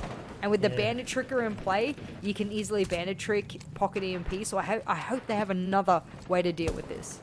I actually think that Make Your Destiny will be happier to attack one of these top floor sites, even though technically they are the stronger sites, but there is no need for them to do as much map control. They don't need to work for verticals as much. Just clear from one side or, you know, split whatever way they want to go for it. And it looks as though they will set up on the east side and go from the cash side. They'll have maybe a couple of players go from cafe as well, see if they go for that pinch push. But I think they'll fancy it a bit more inside of this round. And it's Kendra that they have to try and displace from inside of cash. And he's dancing around the drone. He's dancing around that rotate that he's made. And I don't know if I fancy Make Your Destiny to get rid of him, because he's put in a good performance so far. He looks so confident, the way he's moving, the way he's using those keeper barriers in his own favor. I mean, he's a one-man army here, and can they displace him? I'm not quite sure. Shooting at the wrong shield, and he'll finally fall. The trade goes in, he falls down, but Kanto, he wants to be the man to come in for the trade. Wow, a really good utilization there. Kendry falls, and 2 for the attackers. That is a massive hit to the side of MYD, and I'm telling you, they only really have 2 guns left, champ, because the Monty doesn't really count, so it's a sort of glorified 2v4, and on a map like Theme, I mean, to pull off a round like this would be extraordinary.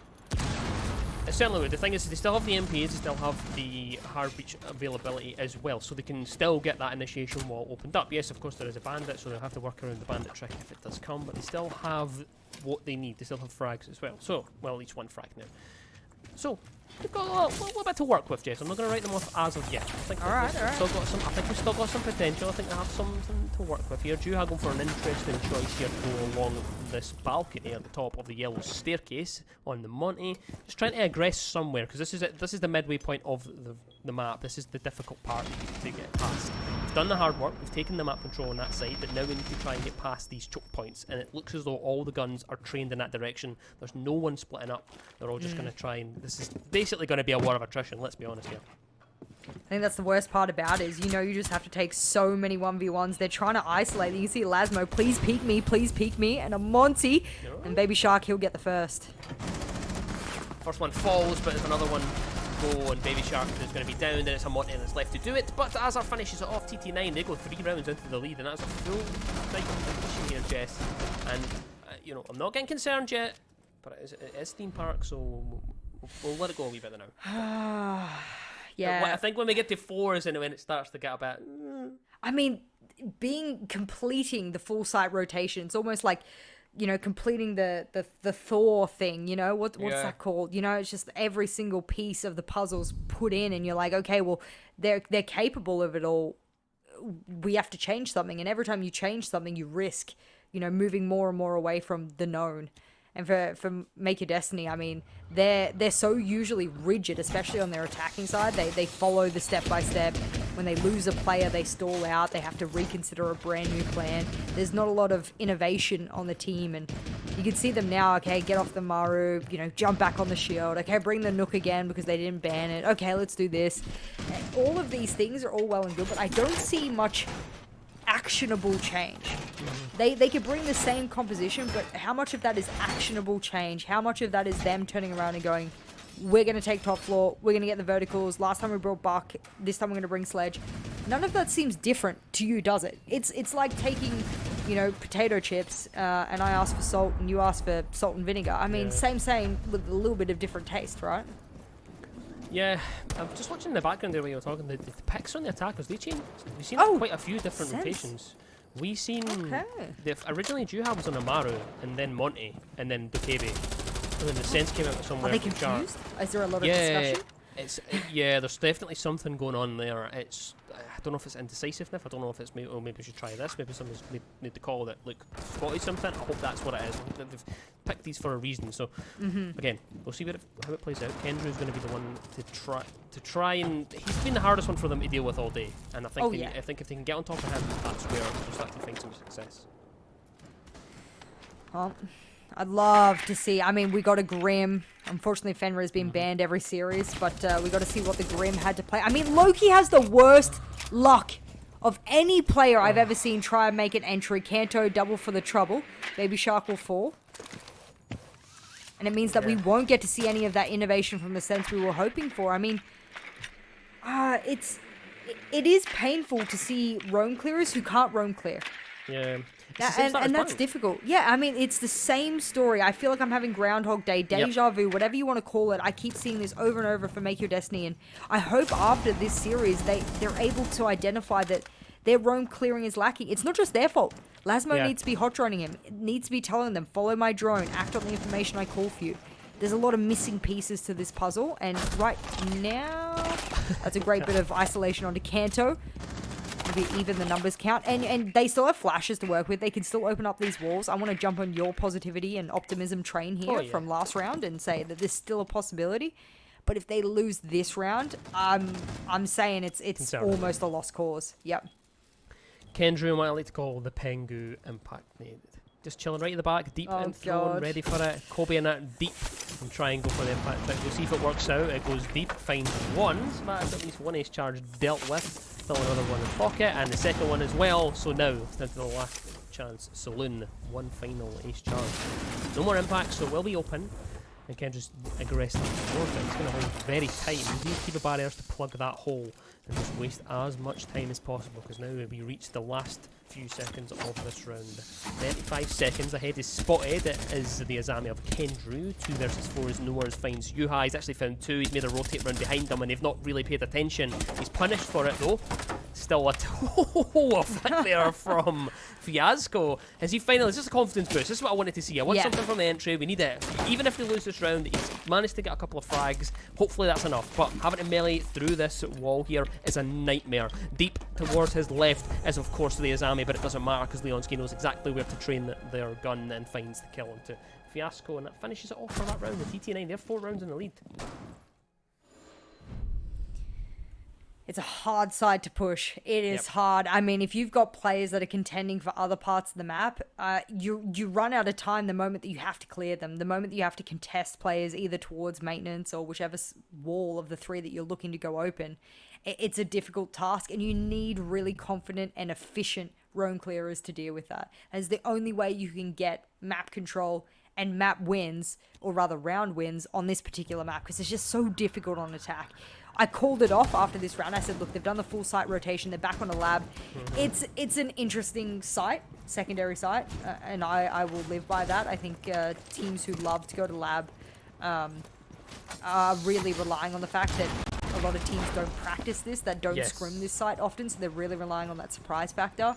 I'm hoping that for the side of Make Your Destiny, that this being one of those off-sites that shouldn't work as much as it does or is for this team is enough for them to just snag that round, to show them this is why you shouldn't have this as your secondary site. We'll show you why. And so having the sledge on side is going to be key, getting these soft breach, you know, getting those verticals open, taking some bathroom control, maybe even some drone control or barrels. I got to see what they want to throw on the board, but I'm going to extend it by one round. This is me being super nice. This is me being very, very, I don't even know what the word is. They just need something. They need something. They need something to give there. Hopefully Fiasco can use that the link up of a couple of kills to just boost their confidence, because right now the entries are struggling. You know, Loki 0 and 4, and it isn't end of the world if your entries aren't finding the picks. The issue is they just can't get in the map. You can't take any of the map control whatsoever. So, and that is what they're there for. They're there to get map control, and if your entry can't do that, then you know it's going to be difficult for them. But Kendrew has just been the thorn in their side all day, and he's proven that point more so inside of theme park. They just can't seem to deal with him at any position that he's in. This time Solus inside of office, and you've got Yuha putting pressure on them, and he's going to reinforce that, just drop back. Smart play, because what he was there to do was really sort of grab any of those drones, maybe play a little bit of a feint and play, and of course we speak about the fact that they fade away. I mean, grab those drones, move back, pull away. It's just time and time again that we see this, and I'm loving the C4. Is it pre-placed? It is. Good. There's a camera there to assist with this. They don't have any IQ to play with, and the drones haven't appropriately found any of those. That's a freebie. There it is. Loki falls, and he has to low-key be one of the most unlucky players I've ever seen. That's a freebie. Again, Kendrick gets on his phone in the most despicable of places. No, just he went into waiting and he didn't see the two of them in the corner. He went in and peeked. He went into waiting and seen them. He didn't see them were in the corner and then went back out. He thought it was completely clear, so he thought he was safe to go on his phone. But maybe that's what they needed. Something, a little bit of luck to go their way. Kanto's still on the top floor though, still trying to aggress into the players inside a bunk. Lasmo finds Noah's downstairs, and Azure as well inside the team even. Shark though, he's taking some ground all the way up to the daycare, and the concerning point for me is where is Kanto sitting? I think he'll be on the staircase. We're going to try and get rid of some of these canisters just to make sure that they can't be used in the last dying embers of round, as Kanto's now made their way back to site. Yellow things will come out, and this is looking much better so far for Make Your Destiny. I mean, I said it would come down to Sledge opening up some of these, you know, soft breaches, really clearing out some of these power positions of the map. The shield over towards Drug Window. I don't know if Drug Window's open or not. I hope it is. At least provide a little bit of perceived pressure. Juha, god damn it. Just check a corner. Mission impossible. I don't think I'll be telling his teammates what happened there. Yeah. I think I didn't see him. I think that'll be that scenario. Lasmo though wants to take the game by the scruff of the neck and kills off Kanto. There's still one player inside the storage. Someone has to cover this. There's no one there to cover it. Azur's killed off Fiasco. Where's the plant cover? It's a triple kill for Azur, but from above, Shark does have at least an advantage. Can at least hold on to the diffuser from this position, but it's going to be so difficult for them to do that because there's 30 seconds on the clock and the rotate's going to come. He's going to come off just at the wrong time. He finds one. He knows exactly where to aim. Where's Leonski though? He's managed to get towards daycare, and Baby Shark knows he's close. He's going to clutch this one out, Jess, and he does. He finally gets it on the board for Make Your Destiny. The sweat can come off their brow. Whew. They've done it. They've got a round, and now we can reset and let's see if we can go and build something from it. And got me saying do after that. Jeez. Okay. All right. There's a flame. There's an ember. And that's enough. That's enough to start a fire. And that's all Make Your Destiny need. And I think I can sit there and I can say to myself, all right, that's a site. And I said, you got to teach them. That shouldn't be your secondary site for a reason. They've taught them a lesson. Whew, alrighty. Where do we move from here? Well, one round is not enough. Yes, it's good news. It's an ember in the distant darkness in a forest. But, I mean, it's raining. It's cold.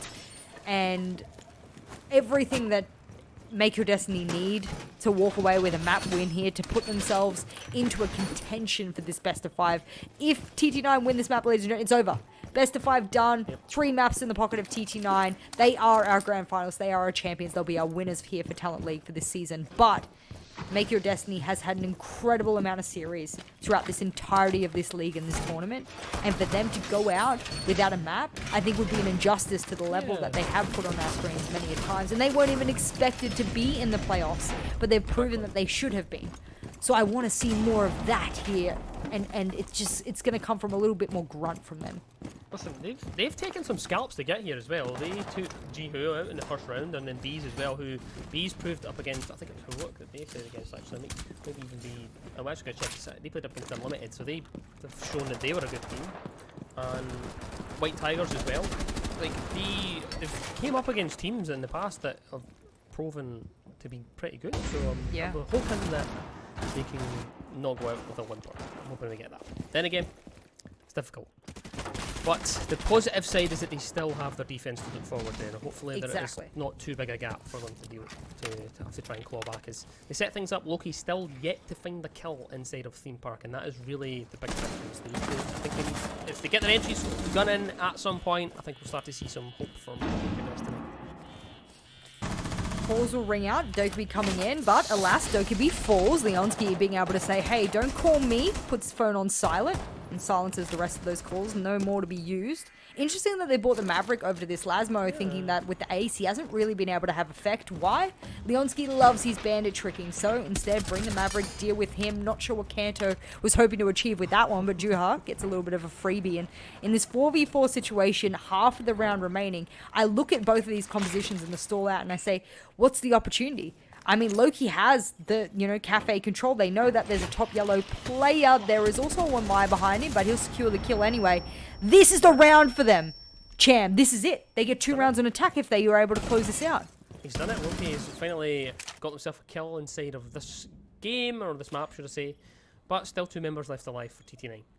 Plenty of room for both times, as I say, for them to bring this back, but that's going to be free for Lasmo, who just catches nowhere, not paying attention inside the waiting room, but immediately traded out as Leonski down to 20 HP, a minute left. The C4's going to go deep. Will it land? It shot out in the sky before it can even land with anyone, but there's yellow pings to come, a red nade as well. The Shark there uses the gun to finish it off, and Make Your Destiny, that's 2 rounds in a row, and they were both 2 really good rounds.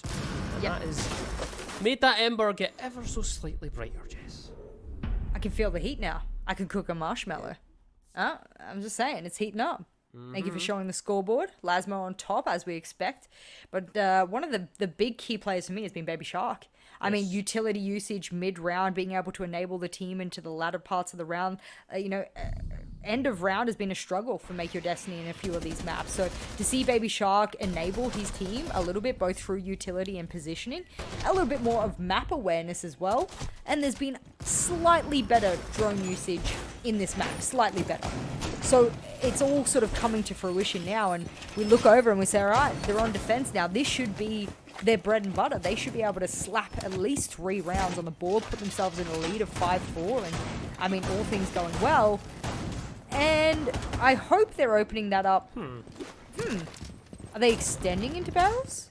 I know they love their castle. Like, we have seen so many castle setups from them. But this is an interesting one. Yeah, definitely. There's a lot of rotates going on here. For this is potential to be an interesting round. But yeah, we'll find out. We'll find out. In terms of the picks on the attacker side, nothing too surprising, other than maybe the twitch in the hands of Kendrew. But there is a guy on this one, so I don't think it's that surprising. See what intel can be worked with here. Solace in hand. Valkyrie as well. There's a lot that Make Your Destiny has to work with here, but I'm a little bit worried. I mean, every time we see the canisters come out, Kendrew brings in a Twitch drone, just bashes them all, and it becomes almost for naught. The extension worries me a little bit as well. It requires a lot of control. And Fiasco running around alone, I mean, does he have someone near him to refrag him? Is there a possibility for map control or retake of those power positions? I know they want to activate them more. I know we asked them to be more aggressive, but being aggressive without cause really does nothing for the team. Yeah, he's just up there on his lonesome for now, hunting some drones and just showing face, really. I don't think that they're going to play too much of this roam. I think really it's just a shoot some drones, go back, and, play around that hole that they have set up downstairs. Kanto on the Ayana has taken all the way up towards Office and Shivers, and like I said, Fiasco has dropped down. So yes, it was just a show face situation. He snuck all the way down the corridor, and this is where this setup that they really have to make sure that they have shored it up. But these rotates are spotted, but he knew exactly where he is. Lasmo, Nice. the biggest player so far for Make Your Destiny, he's just pinpoint accuracy onto Azor. Kendrew making really good use of that drone, able to get off the wall denial. Of course, it's only mute gem is being used by the side of Make Your Destiny, but probably because they don't feel the need to. Oh, I think he was caught on drone on a soft breach there. He gets punished as a result, but they don't feel the need to sort of bandit trick, and the Kaib was banned out on them, so that extension really is a bit of a response to that. Minute left on the clock, and I mean, they got 4 players still remaining, 2 frags, multiple EMPs, possibility to open up several of these walls. This extension over towards barrels only works if they can stop the maintenance pushing. Yeah, this is going to be difficult here, though. That was going to look like Swiss cheese in a few minutes, just because the impact nades will stop some of it. Leonski over the top finds Lasmo, and there's a player prone just behind that desk there in front. It's a bit of a chaotic place to be. Baby Shark is supposed to win with it. They have a C4 as well, so this could be massive. As they want to go for that plant soon. 2 happens. Kendrew coming over rotate towards barrel as well, and Noirs is rewarded for that rotate. And it drew a false. So, 3 versus 3, 25 seconds on the clock as Leonski perched up outside the dragon doorway. Tries to find anyone who could make the mistake and overpeak the C4's rip. So that's going to give away the position that there is some player around the throne. Norse knows where to aim. The knows there's one inside of split, but they'll fall anyway, and as I've traded it across the board. And by sheer word of attrition, Make Your Destiny, they take that round, and they're looking so much better. It's the same story as Bank though, Jess. Yeah, I mean, they have to be winning these defensive rounds. I mean, we can't really sit here and be, quote-unquote, applauding them for winning a round upon which is almost by attrition given to them. So that defensive round, their primary side is Armory. Okay, check, that's off the books. They must be winning their secondary side as well. Now, we say that as if TT9 didn't also lose their secondary, but they lost it the second time. So counters were available and whatnot. We'll see what their secondary side of choice is. I'm thinking maybe, you know, it's going to be one of the top floor sides. Looks like it's going to be over towards Bunks. And a Bunks hold, especially, you know, you think about the mirror being in play and the fact that they clearly like to extend as a team. We spoke, was it in Bank? You and I spoke about how powerful the mirror is. Oh, yeah. I mean, every tier level, mirror has just been such a thorn in people's side, and we'll see whether Make Your Destiny can have a really good usage from it, because I'm looking over to the attack and I think they've got one ranged hard bridge to work with, Leonski. He'll bring the ace charges to deal with it. I'm wondering, I kind of wish they bring the Twitch back a little bit as well, because yeah, okay, they might have the EMPs or Nullas to work with, but there's going to be so much possibilities with Twitch drone. If they don't get the mirrors, they can get the mute charges, they might be able to get some cameras, ADSs. So that not being brought back in means it's just going to be a pure cross-clear crunch. They're going to look for those kills left and right. Some of the setup is focused towards Cafe just now. They have, surprisingly enough, in a room. It's not happen often. Fiasco's brought some of the V8s up on that doorway just to, of course, just make it a little bit more difficult to push in there. As Noors is the one on that side. You'll have to just, I think they're just going to drone from themselves, to be honest. I think really, this is 9 times out of 10 how attackers want to go for it. They'll set up on one side of the map, focus something, and they'll just send someone for that backstab. Fiasco is going to get the first kill, and that is Candy to fall. You now find yourself 40 seconds into the round and already been one victim, but Fiasco can't react quick enough there. He doesn't realise that Kendrew's actually entered in towards break, and this looks like they could get in towards site now. So 2 versus 4, what has happened? It's completely fell apart, Jess. But oh, an unfortunate team kill inside all of that. I mean, I don't understand how you would let someone run up on your mirror, rappel in, where's the sound, plug in the earphones, and with Baby Shark, he's been a bit of a clutch master throughout this entire series. SMG-11, not enough bullets in hand. And guess what? The SMG-12, it does one better. Change of pace there. Just caught them out. Just couldn't deal with the fact that how quick TT9 wanted to take that. And they get punished for it.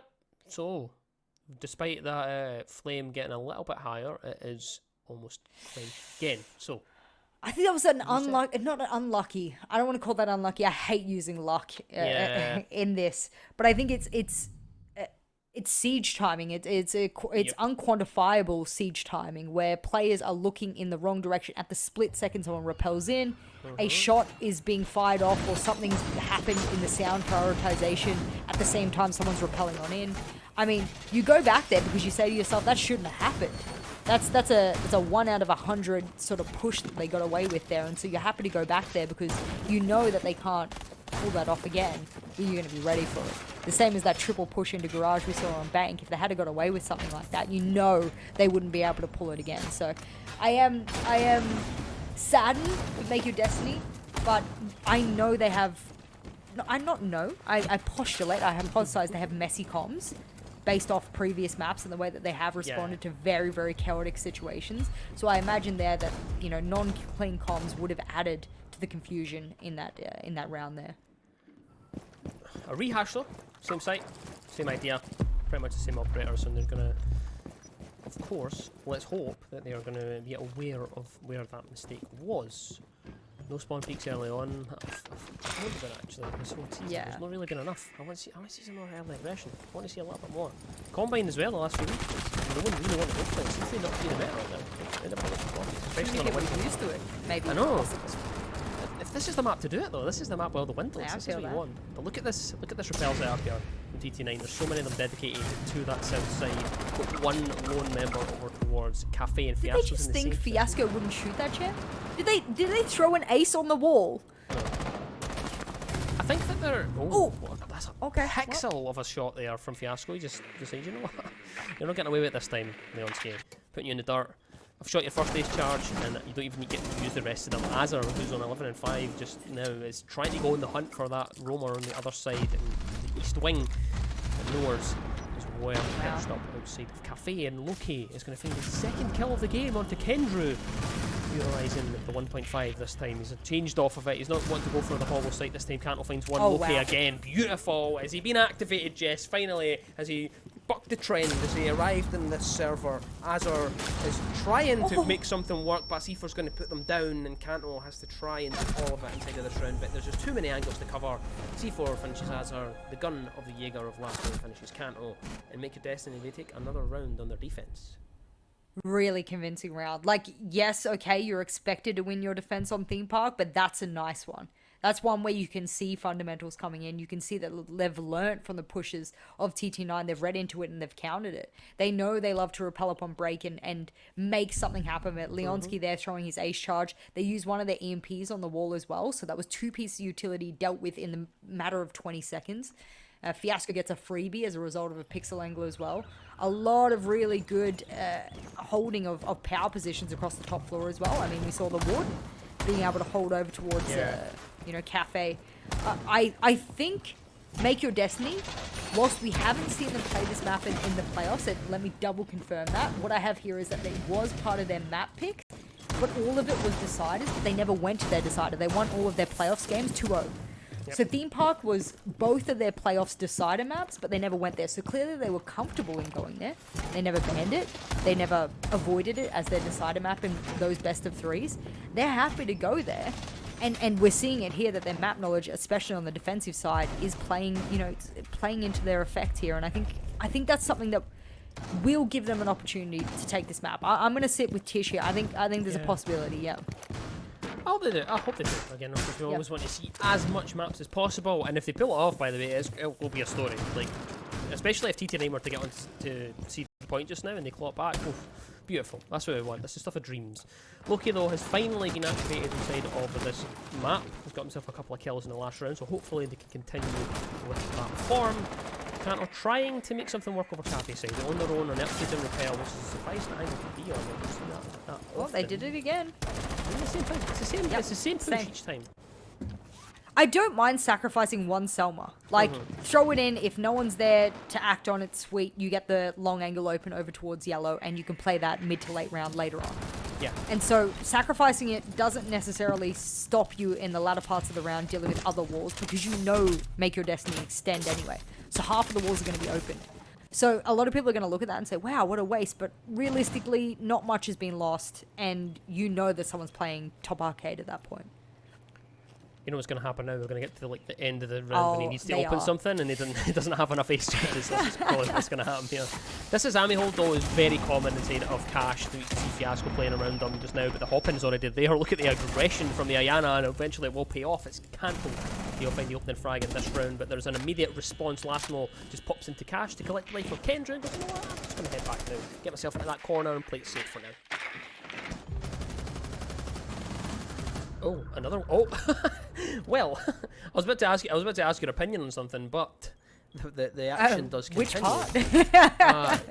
Yeah. Well, they also I was going to ask your opinion on, and we can see that Leonski is using it to great effect to put pressure on the Mira.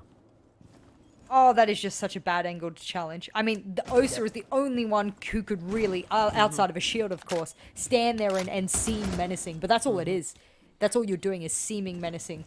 You don't really get away with anything there, of course. There's only one more nade to work with here. I have no doubt that the moment he sees or hears a nade cooking, he'll step back and he'll be able to avoid that. And even if he doesn't, there'll be enough people to replace him. So as the clock ticks down here and TT9 holds angles, they surely can't think that Make Your Destiny are going to peek because it's unnecessary in this point. So the highlight can't have been a bit sneaky there, but he's punished for it. 3 versus 1 now as Azar has to try and clutch this one up. Or Make Your Destiny will equalise inside of Theme Park. Azar now putting pressure towards Cash. Knows there's going to be one foot around inside of Waiting. Drew has just quicker on a flick. Gets that shot into Azar and finishes it off as they now equalise. 5 apiece on Theme Park, Jess. It's looking good for Make Your Destiny. I'm liking it. And again, I just think their understanding of lines of sight and power angles on this map is what allowed them to take a defensive sidedness and really fortify it. We expect to win defense, check, but how do we really lock down and make sure that we win? The same way that TT9 has that secondary side of lab, and they use it as a bit of a, okay, well, it's an off-meta site pick, so we're going to make it ours, and that's what we're going to run with. It did end up working against them. I wonder if Make Your Destiny now, it'll work against them. I don't think it's going to be their primary site that necessarily works against them, maybe one of the secondary sites in the top 4. But you can see that once you've played one of the sites once, the jig is up. You know, oh, you play a mirror on that site, you hold a long angle, no problem, we'll push behind. Or you do this, we're going to do this. And that's how these counter adaptations run throughout these maps. And that's something that TT9 will be, currently fostering a few counter strategies over. This is one I'm wondering if they've thought about. This extension into blue barrels with the castles. Have they thought about it? Do they know what they're going to do about it? And are they just going to completely leave it, champ, and just go somewhere else? Or are they going to deal with it head on? I want to look. They are spawning. Some of them are spawning bumper cars. So given that spawn, I would like to say that they probably are just going to ignore it. They're just going to go do their usual maintenance, maybe a bit of a yellow pinch push. I would imagine so. I think that they don't want to play into that because they're a different pocket from the last time. So, but we'll see where they go. Maintenance seems to be the idea just now. Lastmo's inside his barrels to provide that pressure from that side. As Noah's just pops upstairs and opens up a barricade. That's all. That's all I was doing. You know what? I'm going to open it up and create, I guess, some full pressure. Something there. I call it PP. I've never heard that before. Yeah, it's called perceived pressure, PP. Ah. Yeah, you like it? Yeah, it's all yours. I'll steal that for the next one, I think. You're good. It's an excuse to say that on cast as Kendra opens things up. He's going to find Hello? the site. What's going on here? How have they ended up inside the site without us seeing? They've opened the wall and maintenance and just sent it straight in. Juha and Fiasco now have to try and clutch this up. They have the diffuser down. It's a post-plant scenario in TT9. They look to try and put themselves onto series point unless Juha can say something massive about it. Knows there's going to be at one inside of barrels, but can they connect shots? Down to 20 HP. It is looking so difficult here for this clutch to come out. Smoke is there, but it's just free fire into nothing. There's no one there. They actually have managed to sneak through into barrels. I think eventually we'll get it. It gets to Flicky. Turns around with a 180, and TT9 though are going to finish it off, and they go into series point, championship point.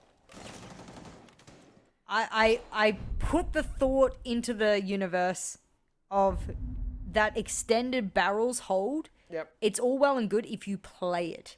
If you play the long angle over towards the maintenance wall, if you actually utilize it, it can work. Of course, the same sort of thing kind of works if you just play behind the throne. Yeah, you have to crouch and maybe you don't have enough room to move if there's nades and whatnot.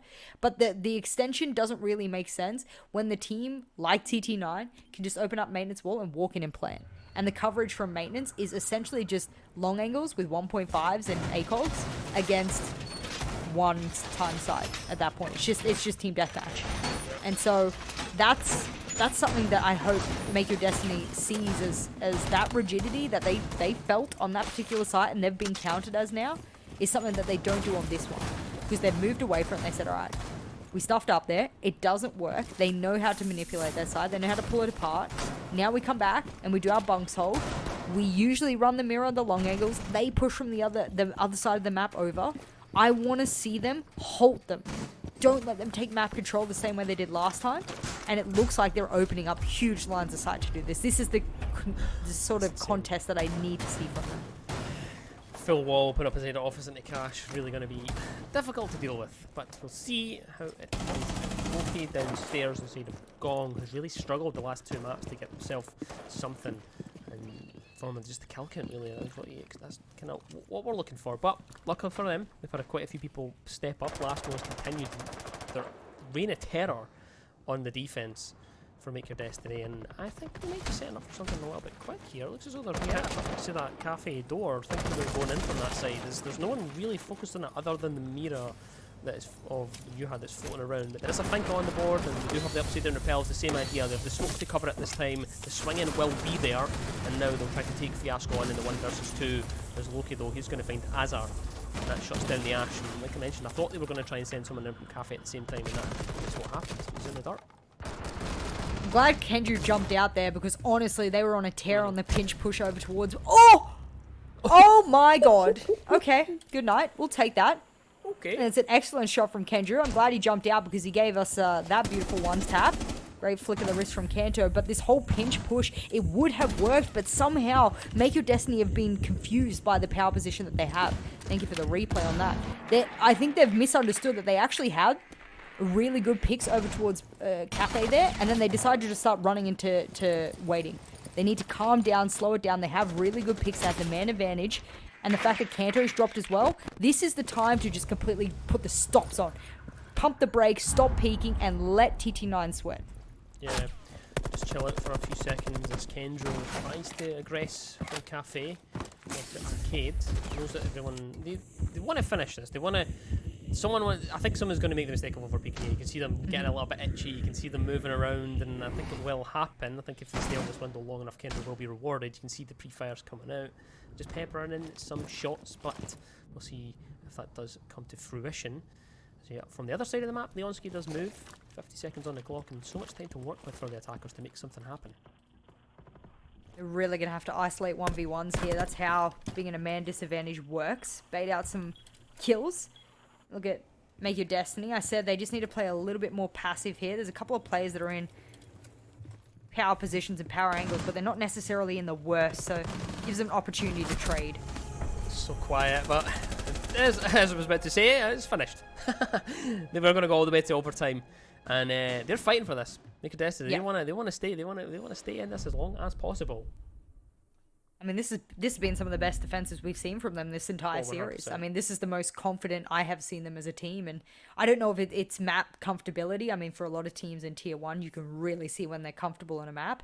But I just think overall an understanding of each other at this point, it has come to fruition. You know, you're 3 maps in, you're 25 plus rounds going head to head with each other across multiplicity of maps with different meta requirements, different playstyle and compositional requirements, and you've got to this point now where if you can't read what the opponent's going to do, if you can't counter them or face them head on, then you're really setting yourself up to lose before you've even begun. And I think for Make Your Destiny, a couple of those players that were struggling, we spoke about Loki, we spoke about Fiasco, I think they got out of their own heads and they just said, you know what, we're not playing to the best of our ability the first 2 maps, and everything we're saying to ourselves is not working, so let's just change it up, let's just reset.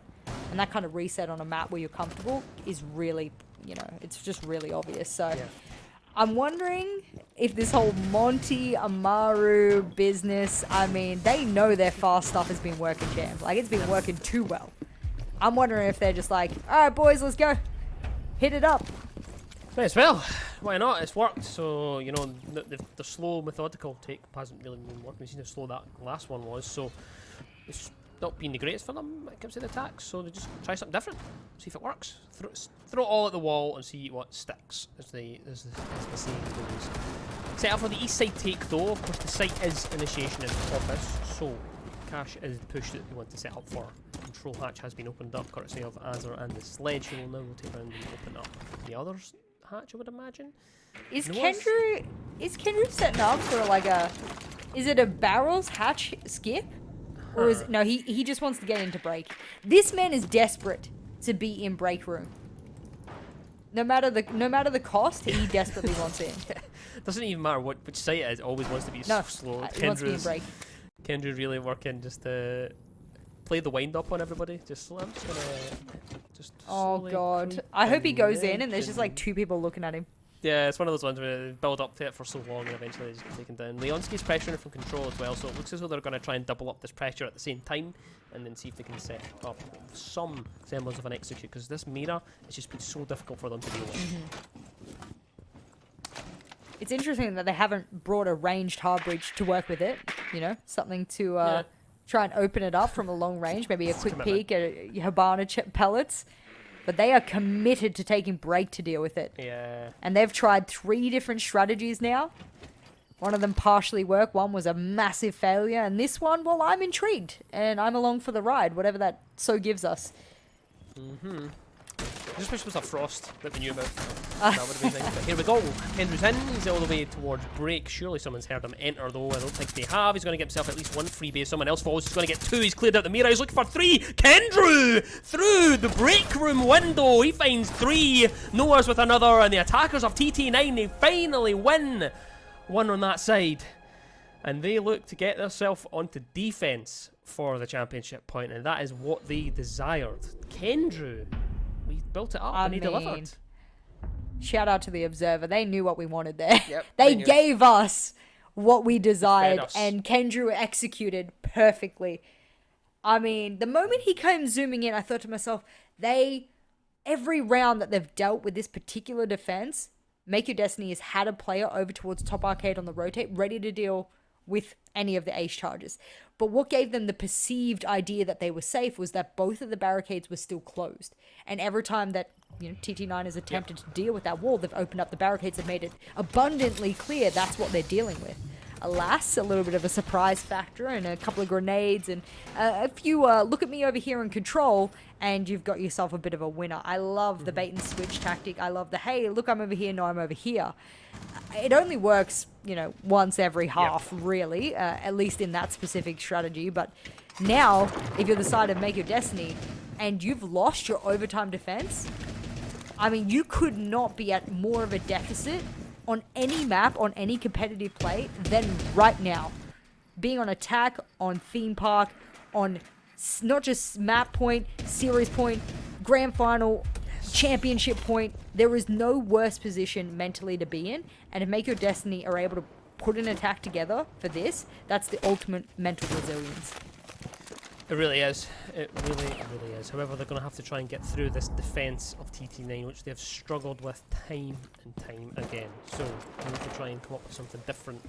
And what they're doing to do that is they're bringing the Jackal for the first time. They've never seen it. So this is likely to be trying to lock down this roam from Solus on the hands of Noors.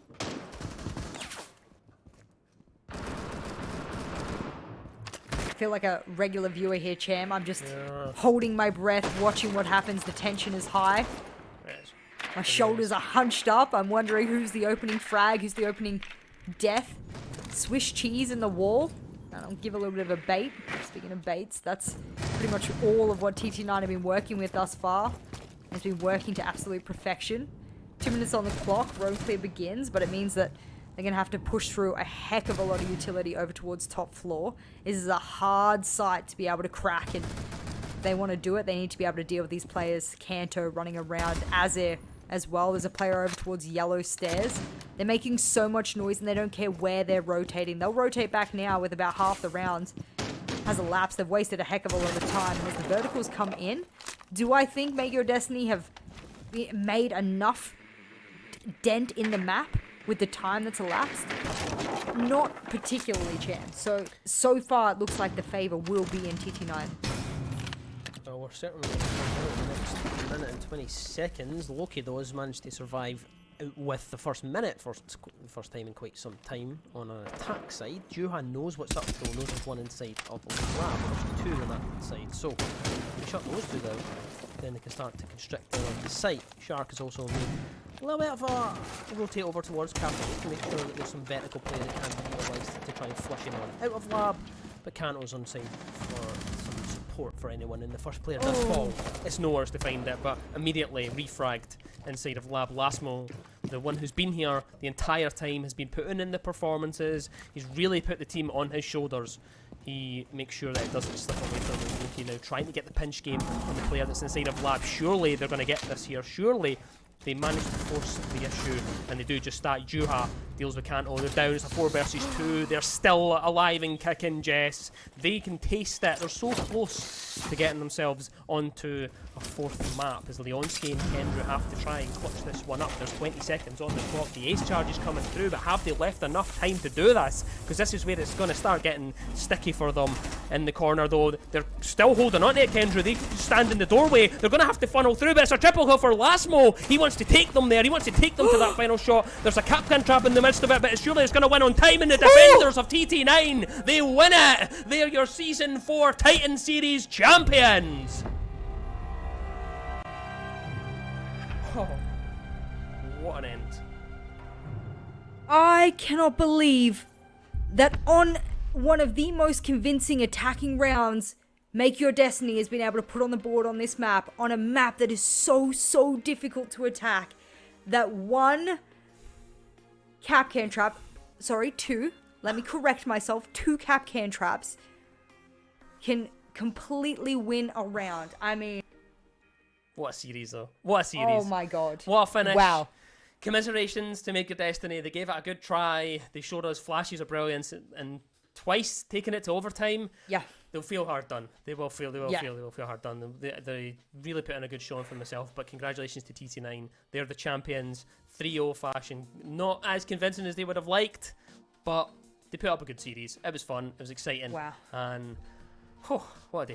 What a day it's been. I need to get in the jacuzzi because that last round has knotted every single back muscle that one could possibly knot. But what I can say very confidently is that not only has this whole Talent League and all the Titan Series put an absolute very crucial gap in the competitive year that we've had thus far and filled it so that these competitive teams can come in from all tier levels and get an immense amount of not just experimentation for the tier 1 teams, but a lot of experience for the other tier teams. So for Make Your Destiny, they've learned a heck of a lot, not just in this series, but in the other series. And for TT9, all of those roster changes and all of the extra people that they've had come in and out of the roster, they need time to make that work, and Talent League has given it to them. So I hope that everyone has felt, not just myself here, being able to come in and cast again, brush off the rust of the caster, the color caster, and bring it in. But it's been an absolute pleasure to work with the team as well. So the fact that we can walk away and say, okay, the tier 1 team is still the tier 1 team,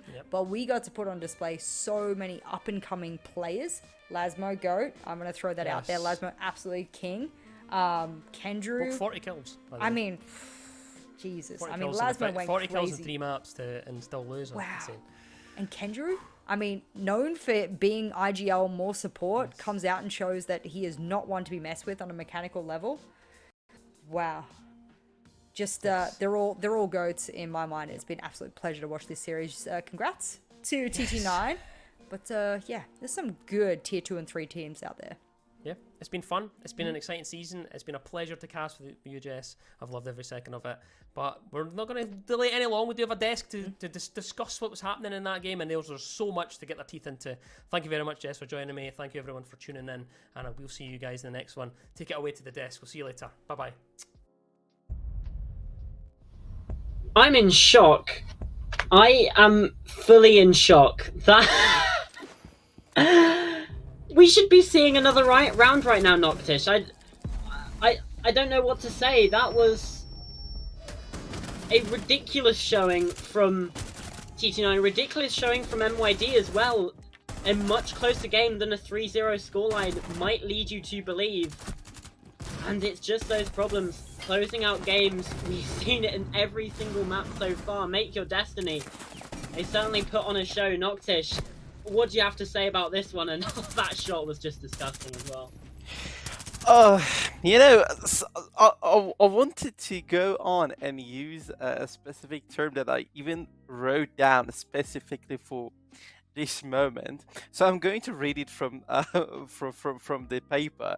So MYD is like the gambler who gets the chips and win them over and over, but Yeah. in the grasp of the moment that they need to win the grand prize, they lose it. And what a game! What a game! Congratulations to TT9. Amazing performance. Absolute banger. I just enjoy every second of this high quality game that they have put on the screen. And huge congratulations to MYD. So they stepped up. Yeah. They went from 7-5 to 8-7. It was 8-7, I think it was in Chalet. I'm not sure. And Yeah, map 1 again, was 7. overtime again. No, Chalet was So 7-4, then Bank was 8-7, I think. yeah, And then bank. this was Yeah. 8-7. Sorry. Yeah. Uh, No, all good, all good. absolutely stepping this is step up. Yeah. It's not something that we can see every day in every league performance, because it's so hard when you lose the first game, when you lose the second game, the mentality is so down. And shout out to these players that could Yeah. actually keep up to overtime. uh, Huge congratulations to MYD and especially Lasmo. I believe he broke the 40 kill Yeah, 40 kills. barricade. Yes, so amazing. There's so many things to say about this. Obviously, you know, TT9, looking at players like Kendrew, who's absolutely stepped up, but looking back in the season, Noah was their highest rated player throughout the group stage. All of these different players are, you know, coming together, and it's a mesh. It didn't quite. They faltered. I I hate to use this phrase because it's a little pessimistic, but it is almost clutching defeat from the jaws of victory. Right? They were so close so many times. They just could not get it over the line, and TG9, they did well to take advantage of that. They had maybe the quicker plays. They had just their finger on the pulse a little bit more, quicker to adapt. That's why we saw them winning here 3-0. Chalet, MYD didn't really look in it. Bank and Theme Park, though, part of me's thinking Make Your Destiny right now should be up 2-1 in the series, right? That's how much it looked like they were going to win Bank, how much they were going to win Theme Park.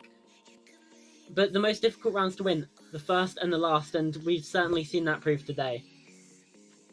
Exactly. MYD has put up a show that actually myself didn't expect it.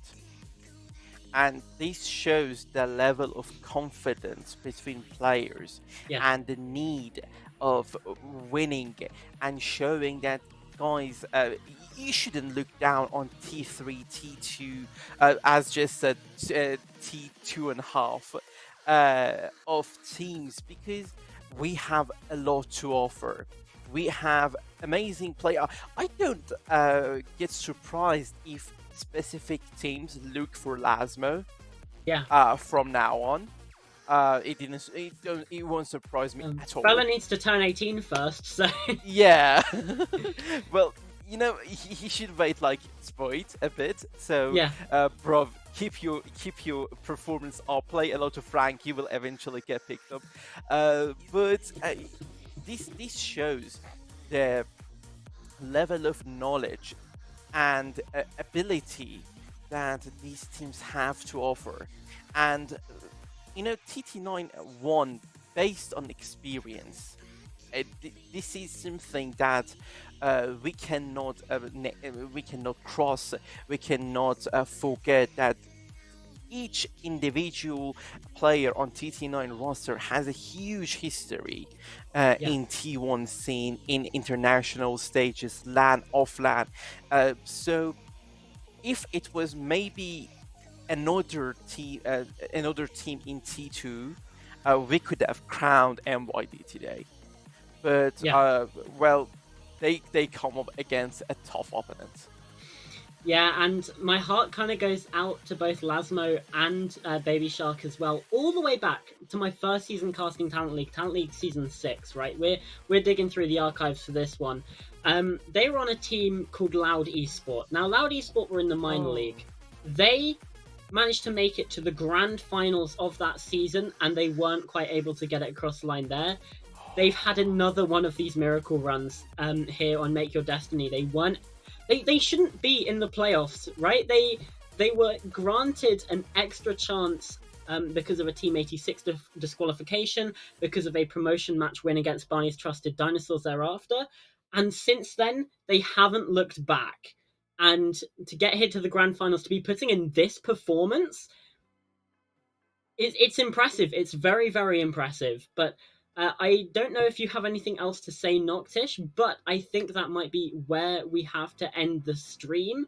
No interview today, sadly, but there's a lot of information coming soon. We did recently see the announcement of the new mid-season tournament for Talent League, so make sure you get yourself signed up for that. That will be coming along very, very shortly. Blink and you will miss it, obviously. It's just going to be a little mini one just to whet the appetite before Talent League Season 10. We've made it all the way there. So, again, lots coming in the next few weeks. Make sure you stay on top of it. Follow us on Twitch. Follow us on Twitter. And I've been Pasta. I've been joined by Noctish. Obviously, we had Chamberine. We had Jess on the cast. But let's have a look behind the scenes as well. You can see at the bottom right now, Production Peak has been an absolute godsend. Science as well, last minute observing as well. Everyone here has made this such a smooth and enjoyable stream for us to give to all of you. And the final thanks I have to give is to, of course, the viewers. Thank you all very much for sticking with us, for watching, especially through we had a couple rehosts. You've all been brilliant, and it's one final farewell. Talent League salutes you. Goodbye.